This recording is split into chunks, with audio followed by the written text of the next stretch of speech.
എന്ന നിലയ്ക്ക് ഖുറാനിൽ ഈ കാര്യങ്ങൾക്ക് കടമെടുത്തിട്ടുണ്ടെന്നാണ് ഞാൻ പറയുന്നത്. അപ്പൊ അതിൽ എല്ലാം ശരിയാണെന്നൊന്നും ഞാൻ പറയുന്നില്ല. ഇതാണ് എന്റെ ഒരു രീതി ടീച്ചറെ. ഓക്കെ ഓക്കെ ഓക്കെ ഓക്കെ ഇപ്പം ശരിയായി. കാരണം ഈ നബി ആ കാലഘട്ടത്തിൽ എന്നല്ല ഒരു കാലഘട്ടത്തിലും അംഗീകാര യോഗ്യനായിരുന്നില്ല. കാട്ടറബികൾക്ക് പോലും ഇദ്ദേഹത്തെ കണ്ടാൽ ഉടനെ അത് അവർക്ക് അപസ്മാരം വരുമായിരുന്നു. അതുകൊണ്ട് രാത്രി ആയിക്കഴിഞ്ഞാല് സമയം ഒന്ന് സന്ധ്യ ആയിക്കഴിഞ്ഞാൽ പുറത്തിറങ്ങാൻ പോലും ഭയന്നിരുന്ന പ്രവാചകനെയാണ് ഇസ്ലാമിക ചരിത്ര ഗ്രന്ഥങ്ങളിൽ നമുക്ക് കാണാൻ കഴിയുന്നത്. മൂത്രം ഒഴിക്കാൻ പോലും പുറത്തിറങ്ങാൻ ഭയന്നിട്ട് ബക്കറ്റിനകത്ത് മൂത്രം ഒഴിച്ച് ആയിഷയുടെ കട്ടിലിന്റെ അടിയിൽ വെച്ച പ്രവാചകനെയാണ് നമുക്ക് കാണാൻ കഴിയുന്നത്. പിന്നെ നിങ്ങൾ പറയുന്ന ഫുർഖാൻ, ഈ ഫുർഖാനുൽ അലീം എന്ന് പറയുന്ന പരിശുദ്ധമായ പുസ്തകം ഒരു ഫലകമാണ്. സത്യത്തെയും അസത്യത്തെയും വേർതിരിക്കുന്ന ഗ്രന്ഥം എന്നാണ് ഫുർഖാൻ. ഫുർഖാൻ എന്ന ഫുർഖാനുൽ അലീം മഹത്തായ ഒരു ഗ്രന്ഥം. അതെന്താണെന്ന് ചോദിച്ചപ്പോൾ സത്യത്തെയും അസത്യത്തെയും വേർതിരിക്കുന്ന ഗ്രന്ഥമാണെന്ന് പറഞ്ഞു. ഈ ഗ്രന്ഥമാണ് ഇന്ന് നമ്മുടെ കയ്യിലുള്ള ഖുർആൻ എന്നതിന് കൃത്യമായിട്ടുള്ള ഒരു തെളിവും എവിടെയും സൂചിപ്പിക്കാൻ സാധിച്ചിട്ടില്ല. പിന്നെ ഞാനിതിനെ സംബന്ധിച്ചെങ്കിൽ ഇത്രയും പറഞ്ഞുകൊണ്ട് ഞാൻ ഒരു കാര്യം കൂടി പറയാം. ഞാൻ ഒരു വചനം ഒരുപാട് തവണയൊന്ന് പഠിച്ചു. 3-ാം അധ്യായമായിട്ടുള്ള ആലു ഇമ്രാനിലെ 7-ാമത്തെ വചനമാണത്. ഞാനത് ഒരുപാട് പുരോഹിതന്മാരോട് ഈ മതം വിടുന്നതിന് മുമ്പ് തന്നെ ചോദിച്ചിരുന്നു. അതിനകത്ത് അള്ളാഹു പറയുന്നത് അള്ളാഹു ഗ്രന്ഥം അവതരിപ്പിച്ച് തന്നവനാണെന്നാ. അപ്പൊ ഞാൻ അവരോട് ചോദിച്ചു, ഗ്രന്ഥം ഏത് ഗ്രന്ഥം? ഒരു വാചകമാണെങ്കിൽ ഒരു വാചകം എന്നല്ലേ പറയത്തുള്ളൂ. അപ്പൊ ഓരോ തവണയും അള്ളാഹു ഗ്രന്ഥങ്ങളെ ഇങ്ങനെ അവതരിപ്പിച്ചു കൊടുത്തുകൊണ്ടിരിക്കുമായിരുന്നു. അള്ളാഹു ഇറക്കിയ ഗ്രന്ഥം ഏതാണ് എന്ന് ഞാൻ എത്രയോ കൊല്ലങ്ങളായിട്ട് ചോദിച്ചുകൊണ്ടിരിക്കുക. ഇതുവരെ ആ ഗ്രന്ഥത്തെ സംബന്ധിച്ചിട്ട് ഒരു ഉത്തരവും കിട്ടിയിട്ടില്ല.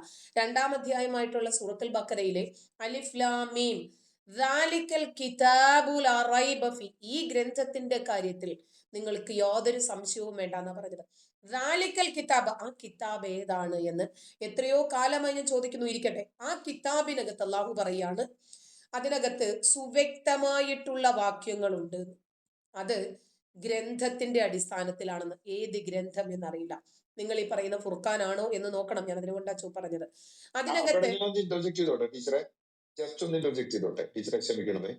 അവിടെ ഈ ഗ്രന്ഥം എന്നുള്ള അൽ കിതാബ് എന്നല്ലേ അവിടെ അറബി വാക്ക് കിടക്കുന്നത്? അൽ അതെ കിതാബ് അല്ലെ അതെ, ഉമ്മുൽ കിതാബ്. അതെ, ടീച്ചർ? ജസ്റ്റ് ഒരു ഞാൻ ക്രോസ് ക്വസ്റ്റ്യൻ ചെയ്യുന്നതല്ല, ഉമ്മുൽ നിങ്ങൾക്ക് കിതാബ്. അറിയാൻ വേണ്ടി അതെ അതെ, ചോദിക്കും. അൽ കിതാബ്, ഉമ്മുൽ കിതാബ്, അൽ ദാലിക്കൽ കിതാബ്, കിതാബ്, അവിടെയും ആ, അൽ കിതാബ്. അതിനൊരു വാക്കൊന്ന് പറഞ്ഞോട്ടെ. ഒരു വാക്ക്. അൽ കിതാബ് എന്നുള്ളത് ശരിക്കും ദ ബുക്ക് എന്നറിയപ്പെട്ടിരുന്ന ചരിത്രത്തിൽ എന്നും അറിയപ്പെടുന്നത് ബൈബിളിനെ തന്നെയാണ്. അത് അറബൈസ് ചെയ്തതാണ്. ശരിക്കും അതാണ് എന്റെ വാദത്തിന് വീണ്ടും ഇപ്പൊ ടീച്ചർ പറഞ്ഞപ്പോഴാണ് എനിക്ക് കുറച്ചും, ഇപ്പോഴല്ല, ഞാനിപ്പോ ഈ അഹ്ലുൽ കിതാബ് എന്നുള്ള ആർഗ്യുമെന്റിൽ the people of the book എന്ന് പറയുന്നത് ദ ബുക്ക് എന്നാണ് എന്നും ബൈബിൾ അറിയപ്പെട്ടിരുന്നത്. അപ്പൊ അൽ കിതാബ് ബൈബിളാണ്. എന്റെ വാദം അതുകൊണ്ട് തന്നെ ഈ മുഹമ്മദിയർ മൊത്തം അൽ കിതാബ് വായിക്കണമെന്നും യേശു ക്രിസ്തുവിനെ ആരാധിക്കണം എന്നാണ് ഞാൻ വാദിക്കാൻ പോകുന്നത്. ടീച്ചർ കണ്ടിന്യൂ ചെയ്തോളൂ. Sorry, thank you. അപ്പോ ഈ കിതാബ് ദാലിക്കൽ കിതാബു ലാ റൈബ ഫീ ഹുദൽ ലിൽ മുത്തഖീൻ, സൂക്ഷ്മതയുള്ള ആളുകൾക്ക് സന്മാർഗമാണ് ഈ ഗ്രന്ഥം എന്ന കാര്യത്തിൽ നിങ്ങൾ സംശയിക്കുകയേ വേണ്ട എന്ന് പറഞ്ഞു. ആ കിതാബ് ഏതാണ് എന്ന് ഇതുവരെ ഒരു ഉസ്താദുമാരും പറഞ്ഞു തന്നിട്ടില്ല. അങ്ങനെയാണെങ്കിൽ നേരത്തെ ഒരു പുസ്തകം ഉണ്ടാകണമല്ലോ. ആ പുസ്തകത്തെ കുറിച്ചിട്ടാണ് പറയുന്നത്. മറ്റത് 23 വർഷക്കാലത്തിനിടയിൽ മുഹമ്മദിന് തോന്നിയതാണ് ഇതെല്ലാ വാചകങ്ങളും എന്നാണ് ഞാൻ മനസ്സിലാക്കിയിട്ടുള്ളത്. കാരണം ചില കാര്യങ്ങൾ ഓതുമ്പോഴേക്ക് നബി വല്ലാതെ ധൃതി കാണിക്കുമായിരുന്നു. അപ്പോ ജിബ്രീൽ പറയും, ലാ തുഹർരിക് ബിഹി ലിസാനക ലിതഅജല ബി, നീ പെട്ടെന്ന് പെട്ടെന്ന് വെപ്രാളം കാണിക്കല്ലേ, ഞാൻ പറയണത് കേട്ടിട്ട് സാവധാനം അവധാനതയോടുകൂടി നീ ഇതിനെ പാരായണം ചെയ്താൽ മതി എന്ന് പറയുമായിരുന്നു.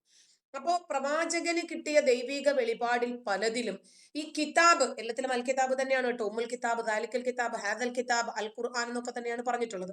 അപ്പൊ ഈ കിതാബിനകത്ത് അവ്യക്തമായിട്ടുള്ള വചനങ്ങളുണ്ട്, സദൃശ്യമായിട്ടുള്ള വചനങ്ങളുണ്ട്, പിന്നെ യുളിലു ബിഹി കസീറം വയഹ്ദി ബിഹി കസീറ, ധാരാളം ആളുകൾ ഈ കിതാബ് കൊണ്ട് പിന്തിരിഞ്ഞു പോകുമെന്ന, വഴി തെറ്റിപ്പോകുമെന്നും ധാരാളം ആളുകൾ നല്ലതിലേക്ക് വരുമെന്ന. യുളില്ലു എന്ന് പറഞ്ഞാൽ വഴി പിഴയ്ക്കുക. യുളില്ലു ബിഹി കസീറ, ഈ ഗ്രന്ഥം കൊണ്ട് ധാരാളം ആളുകൾ വഴി പിഴച്ചു പോകും. വയഹ്ദി ബിഹി കസീറ, ഈ പുസ്തകം കൊണ്ട് ധാരാളം ആളുകൾ നല്ല മാർഗത്തിലേക്കായി തീരുമെന്നാണ് പറയുന്നത്.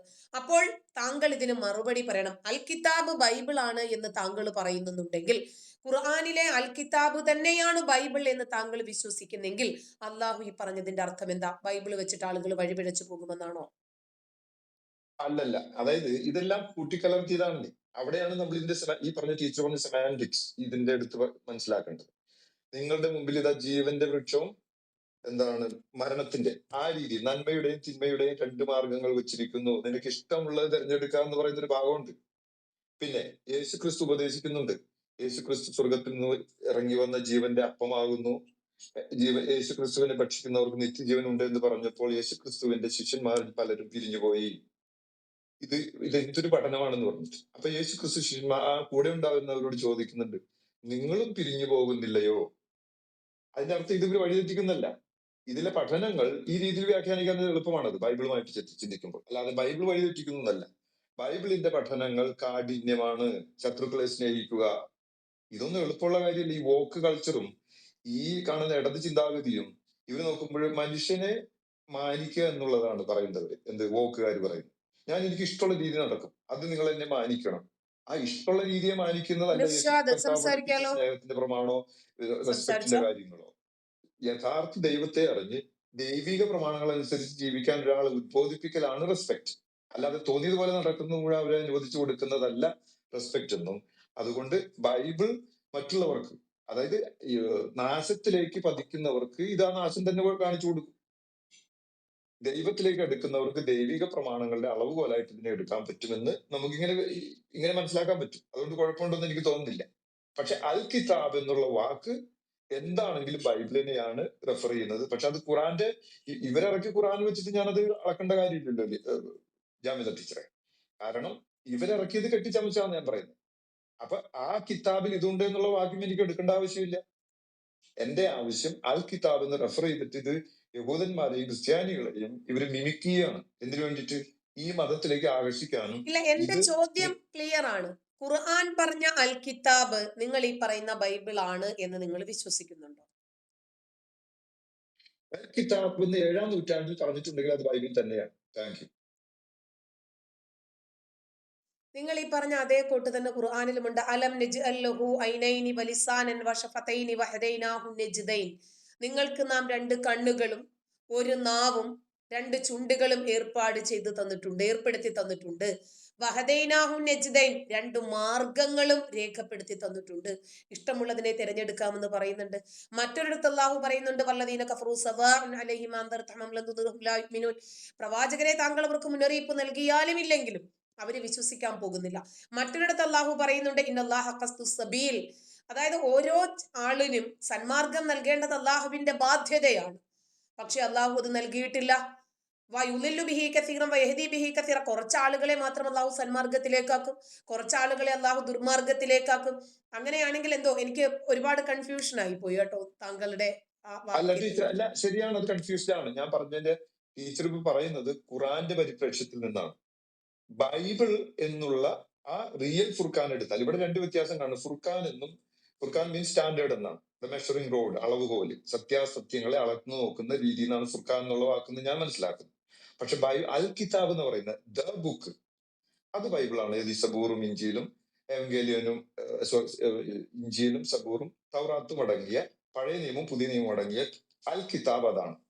അതിനുമായിട്ട് അത് വെച്ച് തട്ടിച്ചു നോക്കുമ്പോൾ എന്തെങ്കിലും ഇതിൽ സത്യമുണ്ടെങ്കിൽ നമുക്ക് എടുക്കാം എന്നാണ് എന്റെ വാദം. അപ്പൊ ഇത് മിമിക്ക് ചെയ്തപ്പോൾ ഈ പറഞ്ഞ അറബികളും കാട്ടറബികളും പേർഷ്യക്കാർക്കും അധികാരം കിട്ടി. റോമ സാമ്രാജ്യത്തിൽ നിന്ന് അവർ അധികാരം പിടിച്ചപ്പോൾ ഇവര് നോക്കിയപ്പോൾ ഇത് എങ്ങനെ ഈ ജനങ്ങളെ മുഴുവൻ നയിക്കാൻ പറ്റും? ഇവർക്കൊരു മാർഗദർശനം കൊടുക്കണം. പക്ഷെ ഇവർക്ക് ഇവരുടെ മേൽക്കോയ്മ സ്ഥാപിക്കുകയും വേണം. ഈ മിസോജിനിസം, അന്യമത വിദ്വേഷം, ഈ പറഞ്ഞ ഇവരുടെ എല്ലാ നെഗറ്റീവ് ഇതുകളും എന്നാൽ തോന്നിപ്പിക്കണം അവരുമായിട്ട്. അതിന് ഇവർ കണ്ടുപിടിച്ചൊരു മാർഗമാണെന്നാണ്. അതുകൊണ്ടാണ് ഇതിന് ഒരുപാട് വേറെ കാര്യങ്ങൾ, സിൻക്രറ്റിസം എന്ന് പറയുന്ന ഒരു നടപടി മുഹമ്മദ് സ്വീകരിച്ചിട്ടുണ്ട്. നന്മയെയും തിന്മയെയും കൂട്ടിക്കലർത്തി നന്മ ഏത് തിന്മ ഏത് എന്ന് തിരിച്ചറിയാനാകാത്ത വിധം ആശയങ്ങളെ കൂട്ടിക്കലർത്തി വെക്കുന്ന രീതി. അത് ഖുറാനിലുണ്ടല്ലോ. ജാമിദ ടീച്ചർ പറഞ്ഞതിന്റെ ഭാഗത്തുണ്ടല്ലോ. ഒരു സ്ഥലത്ത് പറയും നിനക്ക് ഫ്രീഡം തന്നിരിക്കുന്നു, വേറെ സ്ഥലത്ത് പറഞ്ഞില്ല ഇത് മാത്രം വിശ്വസിക്കണം, നിന്നെ കഴുത്ത് വെട്ടുന്നു, നിന്നെ നരകത്തിലിട്ട് പൊരിക്കുന്നു. അപ്പൊ നന്മയെയും തിന്മയെയും, ഗുഡ് ആൻഡ് ഈവിൾ കൂട്ടിക്കലർത്തി നന്മ ഏത് തിന്മ ഏത് എന്ന് തിരിച്ചറിയാനാകാത്ത വിധം മനുഷ്യരെ വഴിതെറ്റിച്ചു വിടുന്ന ഒരു മാർഗം. അതാണ് സിൻക്രറ്റിക് ഫിലോസഫി. ഇത് കൃത്യം ഖുറാനിലുണ്ട്. അതുകൊണ്ടാണ് ഖുർആൻ പറയുന്നുണ്ട്, ഇന്നത് നിങ്ങൾ അൽ കിതാബിൽ 10:94 എന്താ പറഞ്ഞു, മുഹമ്മദ് നിനക്ക് നാം അവതരിപ്പിച്ചു, നിനക്ക് എന്തെങ്കിലും സംശയം ഉണ്ടെങ്കിൽ നിനക്ക് മുമ്പേ അൽ കിതാബ് വായിച്ചിരുന്നവരോട് പോയി ചോദിക്കാൻ. ഇതിൽ തന്നെ ഒരു 100% ഒതന്റിസിറ്റി ഇത് ഇറക്കിയ ആളും പറയുന്നില്ല. അപ്പൊ ഇതൊക്കെ ഒരു മനുഷ്യനിർമ്മിതമാണ് എന്നുള്ളതിന്റെ ഒരു തെളിവാണ്. അൽ കിതാബിന്റെ ആൾക്കാരോട് പോയി ചോദിച്ചാൽ സത്യങ്ങളെ തിരിച്ചറിയാമെന്നും അവര് ഈ കിതാബിൽ പറഞ്ഞതിനെ പറ്റി നിനക്കെങ്കിലും ഉണ്ടെങ്കിൽ അതിന്റെ കൃത്യത പറഞ്ഞു തരുമെന്ന് പറയുന്ന 10:94 ഞാൻ തെളിവായിട്ടെടുക്കുക. ഇത് ആദ്യം കേൾക്കുമ്പോൾ ശരിയാണെങ്കിൽ നിങ്ങൾ ഇപ്പോഴുള്ള ഖുർആനെ എൻഡോഴ്സ് ചെയ്യുന്നെന്ന് തോന്നുന്നു. ഇന്നുള്ള ഖുർആനെ ഞാൻ എൻഡോഴ്സ് ചെയ്യുന്നേയില്ല.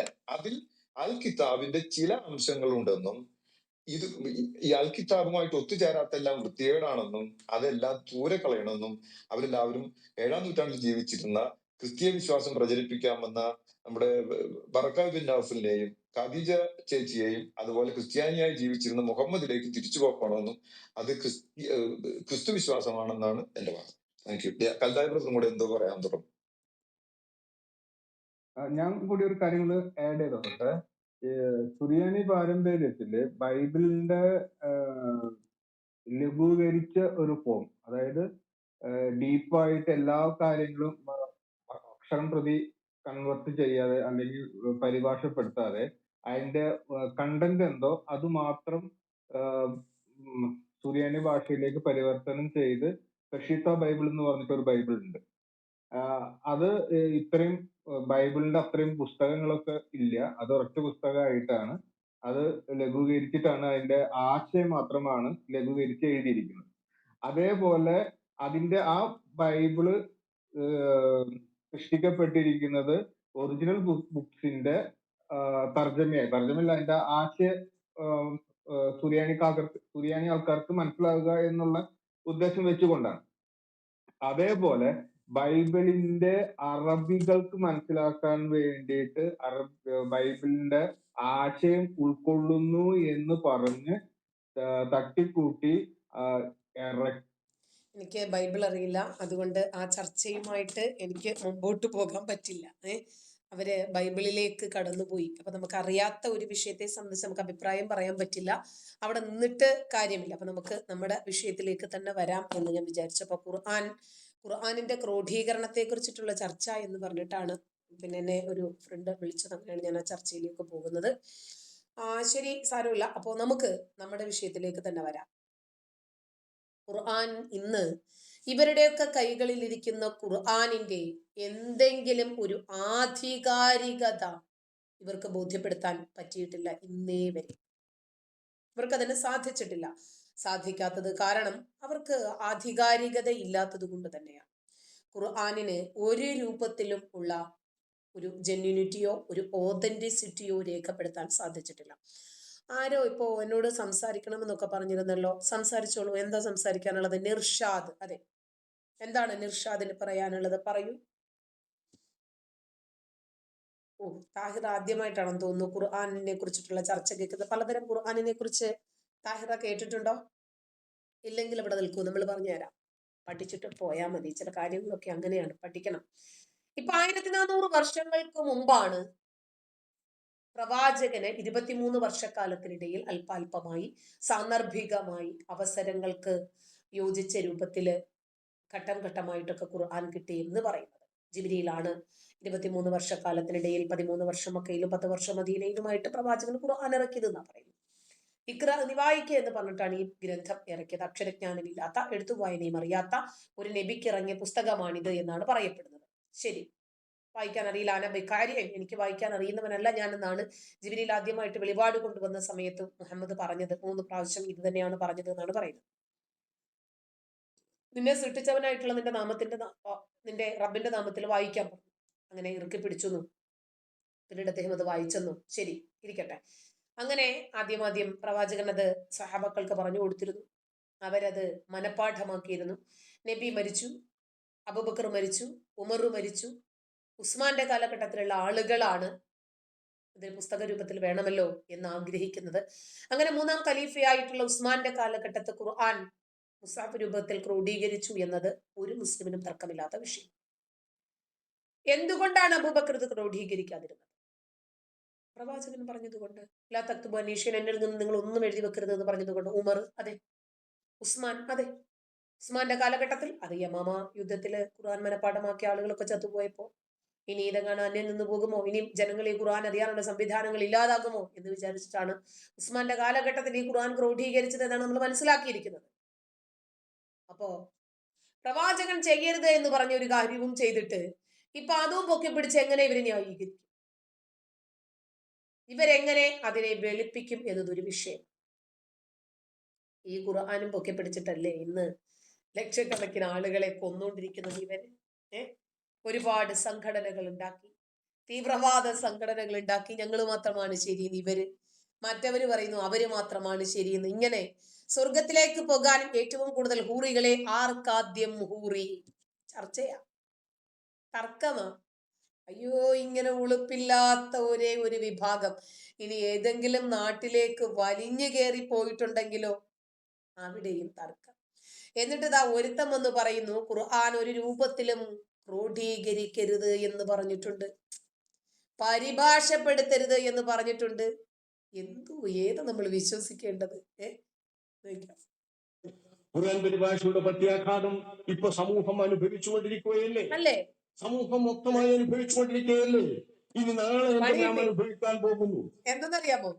ഖുർആൻ പരിഭാഷകളും പൊക്കി പിടിച്ച് മെട്രോപൊളിറ്റൻ കോടതിയിൽ ജസ്റ്റിസ് ലോഹത്ത് പറയുന്നു 1986 ലോകത്ത് നടക്കുന്ന സകല മാനവർഗീയ കലാപങ്ങൾക്കും കൊലകൾക്കും യുദ്ധങ്ങൾക്കും കാരണം ഖുർആനാണ് എന്ന് പറയുന്നത് ഖുർആൻ പരിഭാഷകൾ പൊക്കി പിടിച്ചുകൊണ്ടല്ലേ. മക്കൾക്ക് പണി കിട്ടിയപ്പോ ഒരടാറ് പണിയായിപ്പോയി, അതിന്റെ മോങ്ങല. സുപ്രീം കോടതിയിൽ തന്നെ കേസ് വന്നാൽ ഖുർആൻ കണ്ടുകെട്ടണമെന്ന് വരെ നമ്മുടെ ഇന്നത്തെ സുപ്രീം കോടതി പറയാൻ പറ്റുന്ന വിധം ഖുർആൻ പരിഭാഷയുടെ പ്രത്യാഘാതങ്ങളും അതിന്റെ മോശപ്പെട്ട ഫലങ്ങളും വളരെയധികം ശക്തമാണ്. ചെറുതായി നമ്മൾ കാണരുത്. 200 ചില്ലാനം ആയത്തുകളിൽ അവിശ്വാസികളെയും ബഹുദൈവ വിശ്വാസികളെയും കൊല്ലണമെന്ന് ഖുർആൻ പറയുന്നു എന്ന പാഠം നമ്മളിപ്പോ അമുസ്ലിമീങ്ങളായ ബഹുദൈവ വിശ്വാസികളായ വലിയ വലിയ മതനേതാക്കന്മാർ, ഹിന്ദു മത നേതാക്കന്മാർ പ്രചരിപ്പിച്ചുകൊണ്ടിരിക്കുകയാണ്. സോഷ്യൽ മീഡിയകളിലും മാധ്യമങ്ങളിലും കേൾക്കുന്ന നിങ്ങൾ അവർ പറയുന്നതാണ് പ്രശ്നം, നമ്മുടെ പുസ്തകത്തിൽ അതുള്ളതല്ല കാക്കാടെ പ്രശ്നം. ഇതൊന്നും പറഞ്ഞു തരേണ്ടതില്ല. ഞാൻ ഉണർത്തുകയാണ്. 200 ചില്ലാനം ആയത്തുകൾ ബഹുദൈവ വിശ്വാസികളെ കൊല്ലണമെന്നും അവരോട് ഏറ്റുമുട്ടണമെന്നും യുദ്ധം ചെയ്യണമെന്നും പഠിപ്പിക്കുന്നതുണ്ടെന്ന് പറയുന്നത് അമുസ്ലിം നേതാക്കളും ഹിന്ദു നേതാക്കളും ഖുർആൻ പരിഭാഷ ഒത്തിപ്പിടിച്ചാണ്. ഇവിടെ നമ്മൾ അതൊന്നും ഇസ്ലാമിലില്ല, യുദ്ധം ഇസ്ലാമിലില്ല, യുദ്ധം എന്ന് ഒന്നോ അമുസ്ലിമീങ്ങളെ കൊല്ലലോ ഇസ്ലാമിലില്ല എന്ന് വെറുതെങ്കിലും എന്തെങ്കിലും ആയിഷയെ നബി കെട്ടിയിട്ടേ ഇല്ല എന്നാണ് ഖുർആന്റെ ആശയവായനക്കാരനായിട്ടുള്ള മുസ്തഫ മൗലവിയുടെ ഏറ്റവും പുതിയ വ്യാഖ്യാനം. ആയിഷയെ തള്ളിക്കളഞ്ഞു കഴിഞ്ഞാൽ പിന്നെ നബിയുടെ ഈ ശൈശവ വിവാഹത്തെ ന്യായീകരിക്കണ്ടല്ലോ, തൽക്കാലം ഒന്ന് രക്ഷപ്പെടാമല്ലോ. ഖുർആനിൽ യുദ്ധമില്ല, കൊള്ളയില്ല, കൊലയില്ല, ബലാത്സംഗമില്ല എന്ന് പറഞ്ഞാൽ തൽക്കാലം ഒന്ന് രക്ഷപ്പെടാമല്ലോ. പരിഭാഷ അങ്ങ് തള്ളിയാ പോരെ. തെറ്റിദ്ധരിപ്പിച്ചത് കൊണ്ട് കാര്യമില്ല, വേണ്ടാത്തത് പഠിപ്പിച്ചത് കൊണ്ട് കാര്യമില്ല. പച്ചക്ക് കാണുന്ന ബഹുഭാഷകളിലുള്ള ഖുർആൻ പരിഭാഷകൾ ഇവിടെ നിൽക്കുകയല്ലേ? ഇസ്ലാമിന്റെ മൗലിക ഭാഗം ഏടുകളല്ല, ഗ്രന്ഥങ്ങളല്ല, നിയമഗ്രന്ഥങ്ങളല്ല, കിതാബുകളല്ല, മുസ്ലിമീങ്ങളുടെ ജീവിതവും. താഹിറ, ഇറങ്ങിപ്പോയിട്ടില്ലെങ്കിൽ നിന്നെ നമ്മൾ ഇവിടെ നിന്ന് പറഞ്ഞു വിടും. നീ ഇവിടെ നിന്ന് കല്യാണം ആലോചിക്കാൻ വേണ്ടിയിട്ട് വന്നതാ ആണോ? അതോ ആണുങ്ങളെ തപ്പി ഇറങ്ങിയതാണോ? നമ്മുടെ വീട്ടിൽ കൃഷിയിടങ്ങളൊന്നുമില്ല കേട്ടോ, കർഷകരുമില്ല. കലപ്പ കൂർപ്പിച്ച് നടക്കുന്ന കർഷകരെ വേണമെങ്കിൽ ആത്മീയ മജ്ലിസുകൾ ഉണ്ട് കൊച്ചേ, നൂറെ ഹബീബെ പോലെ പ്രണയം പൊട്ടി നിൽക്കുന്ന, കാമം മുറ്റി നിൽക്കുന്ന ഉസ്താദുമാര് വരുന്നുണ്ട് രാത്രി ലൈവുകളില്. അവിടെ കയറിപ്പോ നിനക്ക് ഫ്രീ ആയിട്ട് കൃഷിയിടം ഉഴുതുമറിക്കാൻ പറ്റുന്ന കലപ്പകൾ അവിടെ കിട്ടും. ചെല്ല്, കല്യാണം കഴിഞ്ഞതാണെന്നൊരു താഹിറ ഷംസ് കുറെ നേരമായിട്ട് ഒന്ന് ചൊറിയ. അല്ല, വേദഗ്രന്ഥമാകുന്നു എന്ന് എത്ര തവണ നമ്മുടെ കോടതികൾ പോലും പറഞ്ഞു. മുത്തലാഖിന്റെ വിഷയത്തിലും പറഞ്ഞില്ലേ, വേദങ്ങളാണ് ഇസ്ലാമിന്റെ ഏറ്റവും മൗലികമായ ഭാഗം എന്ന്. ആ വേദങ്ങളുടെ പരിഭാഷയല്ലേ ഈ കാണിക്കുന്നത്? മുസ്ലിമീങ്ങളെയും മുശ്രിക്കുകളെയും കൊല്ലണമെന്നാണ് ഖുർആൻ പറയുന്നത്. എവിടെ കൊല്ലണം, ആര് കൊല്ലണം, എങ്ങനെ കൊല്ലണം എന്ന് വിവരിക്കുന്നത് ഫുഖഹാണ്. ഇസ്ലാമിന്റെ കാര്യങ്ങളും നിയമങ്ങളും പറയേണ്ടത് ഫുഖഹാണ്. ഫുഖഹാണ് പറയേണ്ട നിയമങ്ങൾ കർമ്മശാസ്ത്ര പണ്ഡിതന്മാര് പറയണമെന്ന് അല്ല. എന്താ താഹിറ, നബി 25 വയസ്സിൽ കല്യാണം കഴിച്ചാൽ നിനക്ക് എന്താ പ്രശ്നം? ആ താഹിറായി പറഞ്ഞു വിട്ടേരെ, അവളെന്തോ വിഷയത്തിൽ നിന്ന് നമ്മളെ വ്യതിചലിപ്പിക്കാൻ വേണ്ടി വന്നിരിക്കണം. അല്ലെങ്കിൽ റെനി, അവൾക്ക് ഏതെങ്കിലും നല്ലൊരു മാപ്പിളയെ ശരിയാക്കി കൊടുക്ക്, അവള് കെട്ടട്ടെ. അവൾക്ക് കെട്ടാത്ത തകരാറാണെന്ന് തോന്നുന്നു. നല്ലൊരു കെട്ടിയോനെ അവൾക്കൊന്ന് സംഘടിപ്പിച്ചു കൊടുത്തേരെ. കെട്ടിയോനെ തപ്പി ഇറങ്ങിയതാണ് താത്ത. അപ്പോ ഈ പണ്ഡിതന്മാര് തന്നെയല്ലേ ഖുർആനിന്റെ പരിഭാഷകൾ ഇറക്കിയത്? അല്ലേ? അവര് തന്നെയല്ലേ ഇതാണ് അംഗീകരിക്കപ്പെട്ടത് എന്ന് പറഞ്ഞത്? അപ്പോൾ ആ പണ്ഡിതന്മാരെ ഒക്കെ തള്ളി നജീബ് ഉസ്താദിന് മാത്രമായിട്ട് പുതിയ ഒരു പണ്ഡിതനെ വേണമെന്ന്. പ്ലേ സ്റ്റേഷൻ അങ്ങോട്ട് കിട്ടിക്കോ താഹിറാക്ക്. താഹിറ കൃഷിക്കും മുട്ടി നിൽക്കുകയാണ്. വരനെ കിട്ടിയില്ലേ താഹിറ താത്ത? ഇനി ധൈര്യമായിട്ട് കൊണ്ടുപോയിട്ട് ഹണിമൂൺ ആഘോഷിച്ചോളൂ, ഒരു കുഴപ്പമില്ല, ചെല്ല.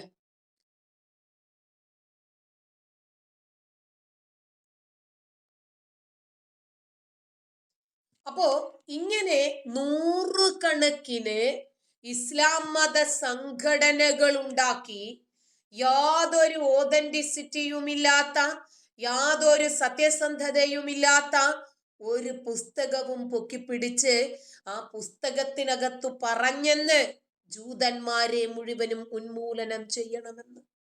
അങ്ങനെ ആ ജൂത വിരോധം, അന്യമത വിരോധം, അമുസ്ലിമീങ്ങളെ ഇല്ലായ്മ ചെയ്യണമെന്ന് പറഞ്ഞ് കുറെ എണ്ണം പലയിടത്തും കയറിയിട്ടുണ്ട്. ബ്രിട്ടനിലാണെങ്കിലും, ഇനിയും അതല്ല പിന്നെ ഇസ്രായേലിലാണെങ്കിലും, പോളണ്ടിലാണെങ്കിലും, നെതർലാൻഡ്സിലാണെങ്കിലും, ഇറ്റലി, ഫ്രാൻസ്, ഇവരൊക്കെ ഇന്നിവരെ കാരണം അനുഭവിച്ചു കൊണ്ടിരിക്കുകയാണ് പ്രശ്നം. വിനോദ എന്താ വിഷു തരുന്നതിന് പ്രശ്നം എന്ന് പറഞ്ഞാൽ, നമ്മൾ ആധികാരികമായിട്ടൊരു വിഷയത്തെ സംബന്ധിച്ച് സംസാരിച്ചുകൊണ്ടിരിക്കുമ്പോൾ ഓരോരുത്തരും ഒന്ന് ഹായ് പറഞ്ഞാൽ നമ്മൾ അവരോട് ഹായ് എന്ന് പറയുമ്പോൾ ആ വിഷയത്തിൽ നിന്ന് നമ്മൾ തെന്നിമാറി പോകത്തില്ലേ? നമ്മളൊരു വിഷയത്തെ കുറിച്ചിട്ട് ആധികാരികമായിട്ട് സംസാരിച്ചുകൊണ്ടിരിക്കുന്നതിൻ്റെ ഇടയിൽ വന്നിട്ട് ഹായ് ചോദിച്ചാൽ ബുദ്ധിമുട്ടാണ്. അതിനാണ് നമ്മുടെ നീല കളറിൽ കുറേ സുഹൃത്തുക്കൾ ഇവിടെ ഇരിക്കുന്നില്ലേ, അവര് നിങ്ങൾക്ക് ഹായ് വേണമെങ്കിൽ ഹായ് തരും. കല്യാണം ആലോചിക്കാൻ വരെ അവർ സന്നദ്ധരായി നിൽക്കുകയാണ്. പോരെ, ഒരു താഹിറത്താത്ത വന്നിട്ട് എന്നെ കെട്ടാമോ എന്ന് ചോദിച്ചപ്പോൾ കെട്ടാൻ വരെ പ്ലേ സ്റ്റേഷൻ തയ്യാറായി. അങ്ങനെയാണ്, അതിനാണ് ആ നീല ഇതിനകത്ത് ആൾക്കാർ അവിടെ ഇരിക്കുന്നത്. ഓക്കെ, അപ്പോൾ നമ്മൾ ലാസ്റ്റും ഏറ്റവും ആദ്യവും കുറച്ച് ആളുകൾക്ക് നമ്മൾ അവരോട് ഇന്ററാക്ട് ചെയ്യും. ഇനി അതല്ല നിങ്ങൾക്ക് സംസാരിക്കണമെന്നുണ്ടെങ്കിൽ തീർച്ചയായിട്ടും നമുക്ക് സംസാരിക്കുകയും ചെയ്യാം, പ്രശ്നമൊന്നുമില്ല. നമ്പർ താണ്ടെ റെനി ഇട്ട് തരും. അപ്പോൾ ഹായ് ഹായ് ഹായ് എന്ന് പറഞ്ഞുകൊണ്ടിരിക്കാൻ ഇതങ്ങനത്തെ ഒരു ലൈവ് അല്ലല്ലോ, ഇതൊരു സീരിയസ് ആയിട്ടുള്ള ഒരു ലൈവ്. ഒരു വിഷയത്തെ സംബന്ധിച്ച് ആധികാരികമായിട്ട് നമ്മൾ സംസാരിച്ചുകൊണ്ടിരിക്കുന്നതിനിടയിൽ കയറി വന്നിട്ട് ഇങ്ങനത്തെ പ്രശ്നങ്ങൾ ഉണ്ടാക്കുന്നത്. അപ്പൊ ഫ്രാൻസ്, ഇറ്റലി, ജർമ്മനി, സ്വീഡൻ, ഇവിടെയൊക്കെ ഇന്ന് ആളുകൾ അനുഭവിച്ചു കൊണ്ടിരിക്കുന്ന ഒരു വീഡിയോ നിങ്ങൾ കണ്ടിരുന്നു. ഒരു ബസ് പോയിക്കൊണ്ടിരിക്കുക. ആ ബസ് പോയിക്കൊണ്ടിരിക്കുന്നതിൻ്റെ ഇടയ്ക്ക് അതിനകത്ത് അടിയും പിടിയും ഒക്കെ ഉള്ളത് കൊണ്ട് എനിക്കത് എല്ലാ ഭാഗവും കാണിക്കാനൊന്നും പറ്റില്ല. കുറച്ച് ഭാഗം, അയ്യോ അടിയുണ്ട്, കാണിക്കാൻ പറ്റില്ല. അപ്പൊ അതിനകത്ത് എന്താ ഉള്ളതെന്ന് അറിയാമോ? പറഞ്ഞുതരാം. ഒരു പള്ളി എത്തിയപ്പോഴേക്ക് ബസ് നിർത്തണമെന്നും പറഞ്ഞ് ഇവൻ അങ്ങോട്ട് കോലാഹലം ഉണ്ടാക്കാൻ തുടങ്ങി. എന്നിട്ട് ബസ്സിന്റെ മുമ്പിൽ പോയിട്ട് ബസ്സിൽ അടിക്കുക, ഇവിടെ നിർത്തണം ഇപ്പോ വണ്ടി, എനിക്കെന്റെ പടച്ചോനോട് പ്രാർത്ഥിച്ചിട്ടല്ലാതെ മുന്നോട്ട് പോകാൻ പറ്റില്ല. സ്വീഡനിലാണ് സംഭവം. അപ്പൊ ഇവന്മാര് ചേടാ ഇത് എന്തൊരു ബലായാണ്. അപ്പോ അവിടെ നിന്ന് ഒരു സെക്യൂരിറ്റി ഓടി വന്ന് വിലക്കിയപ്പോഴേക്ക് ഇവൻ ചാട്ടി അടിക്കുകയാണ്. ആ സെക്യൂരിറ്റി വലിഞ്ഞു കയറി വന്നവരാണേ. ആ സെക്യൂരിറ്റിയെ ചാടി കയറി അടിയും പിടിയും ബഹളമാക്കി അവസാനം അവര് 3-4 പേര് കൂടി കാക്കായെ അങ്ങോട്ട് ചവിട്ടി കൂട്ടി, കമിഴ്ത്തി കിടത്തി പുറത്ത് കയറി നിന്ന് ചവിട്ടി കയ്യിലും കാലിലും ഒരുമിച്ച് അങ്ങോട്ട് വിലങ്ങുവിട്ടു. വല്ല കാര്യവുമുണ്ടോ? എവിടെ പോയാലും മര്യാദയ്ക്ക് അടങ്ങി ഒതുങ്ങി ജീവിക്കേണ്ടതിന് പകരം ഈ ഒരു പുസ്തകവും കക്ഷത്തിടുക്കിക്കൊണ്ട് പോയാൽ അവിടെ കിടന്ന് ഇങ്ങനെ അടികൊണ്ട് നാറും. അവസാനം വേണ്ടപ്പെട്ട ആളുകൾ വന്ന് പെറുക്കി കൂട്ടേണ്ടി വരും. മനസ്സിലായോ? അതേ ഉള്ളൂ അവസ്ഥ, വേറൊരു വഴിയുമില്ല. എന്താ ചെയ്യാ? മര്യാദയ്ക്ക് ജീവിക്കാൻ അറിയില്ലെങ്കിൽ മര്യാദ പഠിപ്പിക്കാൻ സാധിക്കുന്ന അനുഭവ പരിജ്ഞാനമുള്ള ആളുകൾ ആ രാജ്യത്തുണ്ട് എന്നവർക്ക് ബോധ്യപ്പെടുത്തേണ്ടി വരും. അതാണ് ഇപ്പൊ കണ്ടത്. സിറിയയിലുള്ള ആളുകള് ലണ്ടനിലേക്ക് കുടിയേറിയ അഭയാർത്ഥികളായിട്ട് ഒരു 10, 12, 13 വയസ്സായ ഒരു കൊച്ചിനെ കണ്ടപ്പോഴേക്ക് ഇയാൾക്ക് കലപ്പ പൊങ്ങി. ഇയാള് കയറി ആ കൊച്ചിനെ പിടിച്ചു. കൊച്ചങ്ങട് കിടന്നോർത്ത് കരഞ്ഞ്. പോലീസുകാർ വന്നപ്പോ എന്തിനാ എന്നെ പോലീസ് പിടിക്കുന്ന എന്തിനാ? അല്ല കൊച്ചിനെ കയറി പിടിക്കുക, അത് നമ്മുടെ രാജ്യത്ത് ഇതൊക്കെ നിയമവിധേയമാണല്ലോ. അതിന് നിങ്ങളുടെ രാജ്യം അല്ല ഇത്. ചുറ്റിനൊന്ന് നോക്കിക്കാൻ മോനെ, ഇത് ലണ്ടനാ. അറിയില്ലായിരുന്നല്ലേ? ഓ, നിങ്ങളുടെ നാട്ടിൽ ഇത് നിയമവിധേയമാണ്, ഞങ്ങളുടെ നാട്ടിലെ നിയമവിരുദ്ധമാ. ഇങ്ങനെ ചെയ്യുന്ന ആളുകളെയൊക്കെ നമ്മുടെ നാട്ടിൽ മുഹമ്മദിയർ എന്നാ വിളിക്കാറുള്ളത് എന്ന് കാക്ക. ഞങ്ങളുടെ നാട്ടിലെ ഇങ്ങനെയുള്ളവരുടെ സുന ചെത്തിയെടുത്ത് തൂക്കിയിടാറാണ് പതിവ്. കാക്ക വായു. അപ്പോഴത്തേക്കിന് കാക്ക 2 കൈയും ഇടുക്കിൽ ചൊരുവിയിട്ട് അങ്ങോട്ട് കരയാൻ തുടങ്ങി. രക്ഷയില്ല. 12-കാരിയെയും 13-കാരിയെയും കണ്ടാൽ, 6 വയസ്സുകാരിയെ കണ്ടാൽ പോലും ഉദ്ധാരണമുണ്ടാകുന്ന കലപ്പയുമായി തലയ്ക്കകത്താളുതാമസമുള്ള രാജ്യങ്ങളിൽ ഇറങ്ങി തിരിച്ചാൽ കലപ്പയില്ലാതെ വരേണ്ടി വരും. അഭയാർത്ഥികളുടെ രൂപത്തില് ലണ്ടനിലേക്ക് നുഴഞ്ഞു കയറി, പിന്നീട് അവിടെ മുഴുവനും പ്രശ്നങ്ങൾ ഉണ്ടാക്കി. പലസ്തീനു വേണ്ടി എന്ന് പറഞ്ഞ്, ഗാസയ്ക്കു വേണ്ടി എന്ന് പറഞ്ഞ്, ഹമാസിന് വേണ്ടി എന്ന് പറഞ്ഞ് പ്രതിഷേധങ്ങൾ സംഘടിപ്പിച്ച് അവിടെ മുഴുവനും കലുഷിതമാക്കി മാറ്റുന്ന ഈ അഭയാർത്ഥികളാകുന്ന മുറിയന്മാരെ പുറത്ത് തള്ളിക്കളയണം. ഈ ആഹ്വാനമാണ് ഇന്ന് ലണ്ടനിൽ ഉയർന്നു കേൾക്കുന്നത് മുഴുവനും. ലക്ഷക്കണക്കിന് വരുന്ന ബ്രിട്ടീഷുകാര് ലണ്ടൻ തെരുവിലിറങ്ങി പ്രതിഷേധിക്കുന്നത് എന്തിനാണെന്നറിയാമോ? ഈ ബലാ പിടിച്ച തട്ടമിട്ട നാറികളെ ചവിട്ടി പുറത്താക്കണമെന്ന് പറഞ്ഞിട്ട്. മുറിയന്മാർ അവനവന്റെ രാജ്യത്തു മര്യാദയ്ക്ക് ജീവിക്കാതെ ഇസ്ലാമിക ഭരണം അവനവന്റെ രാജ്യത്തിൽ വന്നപ്പോൾ ആ പൊത്തകം കാരണമാണ് നമ്മൾ അവിടെ നിന്ന് പുറത്തായത് എന്ന് മനസ്സിലാക്കാതെ ആ പൊത്തകവും കക്ഷത്തിടുക്കിക്കൊണ്ട് വന്നു കയറിയതാ ചവിട്ടി പുറത്താക്കാൻ. കാരണം ലണ്ടനിലെ ജനങ്ങൾക്ക് സ്വസ്ഥമായി ജീവിക്കണം. മതമുള്ളവൻ അത് സ്വകാര്യതകൾ മാത്രമായിരിക്കണം. മതമില്ലാത്തവന് അതിനനുസരിച്ച് ജീവിക്കാൻ പറ്റണം. ഈ മാനസിക രോഗികളെ മുഴുവനും ചവിട്ടി പുറത്താക്കാതെ നമ്മുടെ രാജ്യത്ത് സമാധാനം ഉണ്ടാകില്ല എന്ന് ആ രാജ്യത്തെ പൗരന്മാർ മനസ്സിലാക്കിയതിന്റെ അടിസ്ഥാനത്തിൽ എവിടെയാണ് ദൈവമാർക്ക് സമാധാനമുള്ളത്? അഫ്ഗാന് താലിബാനികൾ പിടിച്ചെടുത്തപ്പോൾ സ്വന്തം കുഞ്ഞിനെ ചുമരുകൾക്കപ്പുറത്തേക്ക് വലിച്ചെറിഞ്ഞിട്ട് പറക്കാൻ പോകുന്ന ഫ്ലൈറ്റിന്റെ സൈഡിൽ അള്ളിപ്പിടിച്ചിരിക്കുന്ന അമ്മയെ കണ്ട നാടാണ് നമ്മൾ. കുഞ്ഞെവിടെയെങ്കിലും പോയി ഈ കാപാലിക കൂട്ടങ്ങളുടെ കയ്യിൽ കിടന്ന് അതിന്റെ ജീവിതം ഞെരിഞ്ഞമരാതിരിക്കാൻ എവിടെയെങ്കിലും സ്വസ്ഥമായി എന്റെ കുഞ്ഞ് ജീവിച്ചോട്ടെ എന്ന് ചിന്തിക്കുന്ന ഒരു മാതാവിന്റെ മുമ്പിലാണ് ഈ മതം ഒരു ചോദ്യചിഹ്നമായി മാറുന്നത്. ഒരു പുസ്തകവും കൊണ്ട് ഇറങ്ങിയതല്ലേ അല്ലെ? ഒരു പുസ്തകവും 6-ാം നൂറ്റാണ്ടിലെ ഒരു കാമവെറിയനും ഉണ്ടാക്കിയ ഒരു മതം. ഇത് കാരണം ലോകത്ത് എവിടെയാടേ സമാധാനമുള്ളത്? എവിടെയാ സമാധാനമുള്ളത്? ഹമാസ് നേതാക്കൾ സുഖസുന്ദരമായിട്ട് ജീവിക്കുന്നുണ്ടോ? യഹിയ സിൻവാർ കോടികൾ ഉണ്ടാക്കി പാവങ്ങൾക്ക് കണ്ട രാജ്യങ്ങൾ തെണ്ടിപ്പിരിച്ചു കൊടുത്തത്. എന്നിട്ട് അവൻ ചത്തുപോയി, അവന്റെ തല തെറിച്ചു. എന്നിട്ട് എന്ത് സംഭവിച്ചു? അവന്റെ പെണ്ണുപിള്ള 24 ലക്ഷം രൂപയുടെ ബാഗുമായിട്ട് അങ്ങോട്ടും ഇങ്ങോട്ടും ഉലാത്തുക ടണലിനകത്ത്. ഇപ്പൊ നണ്ട വേറൊരുത്തനെ കെട്ടി സുഖസുന്ദരമായിട്ട് അവള് ജീവിക്കുന്നു. ഗാസക്കാർ അനുഭവിക്കാനുള്ളതാ? അല്ല കേരള ഹമാസോളികളൊക്കെ കേൾക്കുന്നുണ്ടോടെ ഇതൊക്കെ? ഇതിനൊക്കെ മറുപടി പറയണം.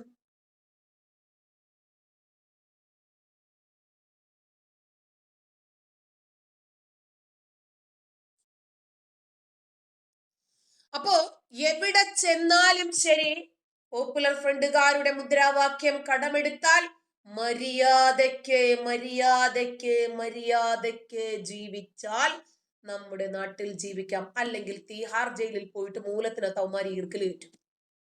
വല്ല കാര്യവുമുണ്ടോ? മര്യാദയ്ക്ക് ജീവിക്കണം. അതാണ് ഇവര് ഗാസയ്ക്ക് വേണ്ടി പ്രതിഷേധിക്കുക ലണ്ടനിൽ ചെന്നിട്ട്. കൂലി കൊടുത്തിട്ട് അവിടെ ചെന്നിട്ട് അടി വാങ്ങിക്കാനേ മൂലം പൊളിയുമ്പോ പഠിച്ചോളും നാറികൾ. എവിടെ പോയാലും ഒരു കിതാബും ഒരു കല്ലാവും കുക്കുംബരി പറഞ്ഞിട്ട് അങ്ങോട്ട് ചെന്ന് കയറുക. വണ്ടിക്കകത്ത് പോയപ്പോ അവന് നിക്കരിക്കാൻ മുറ്റിപ്പോയി.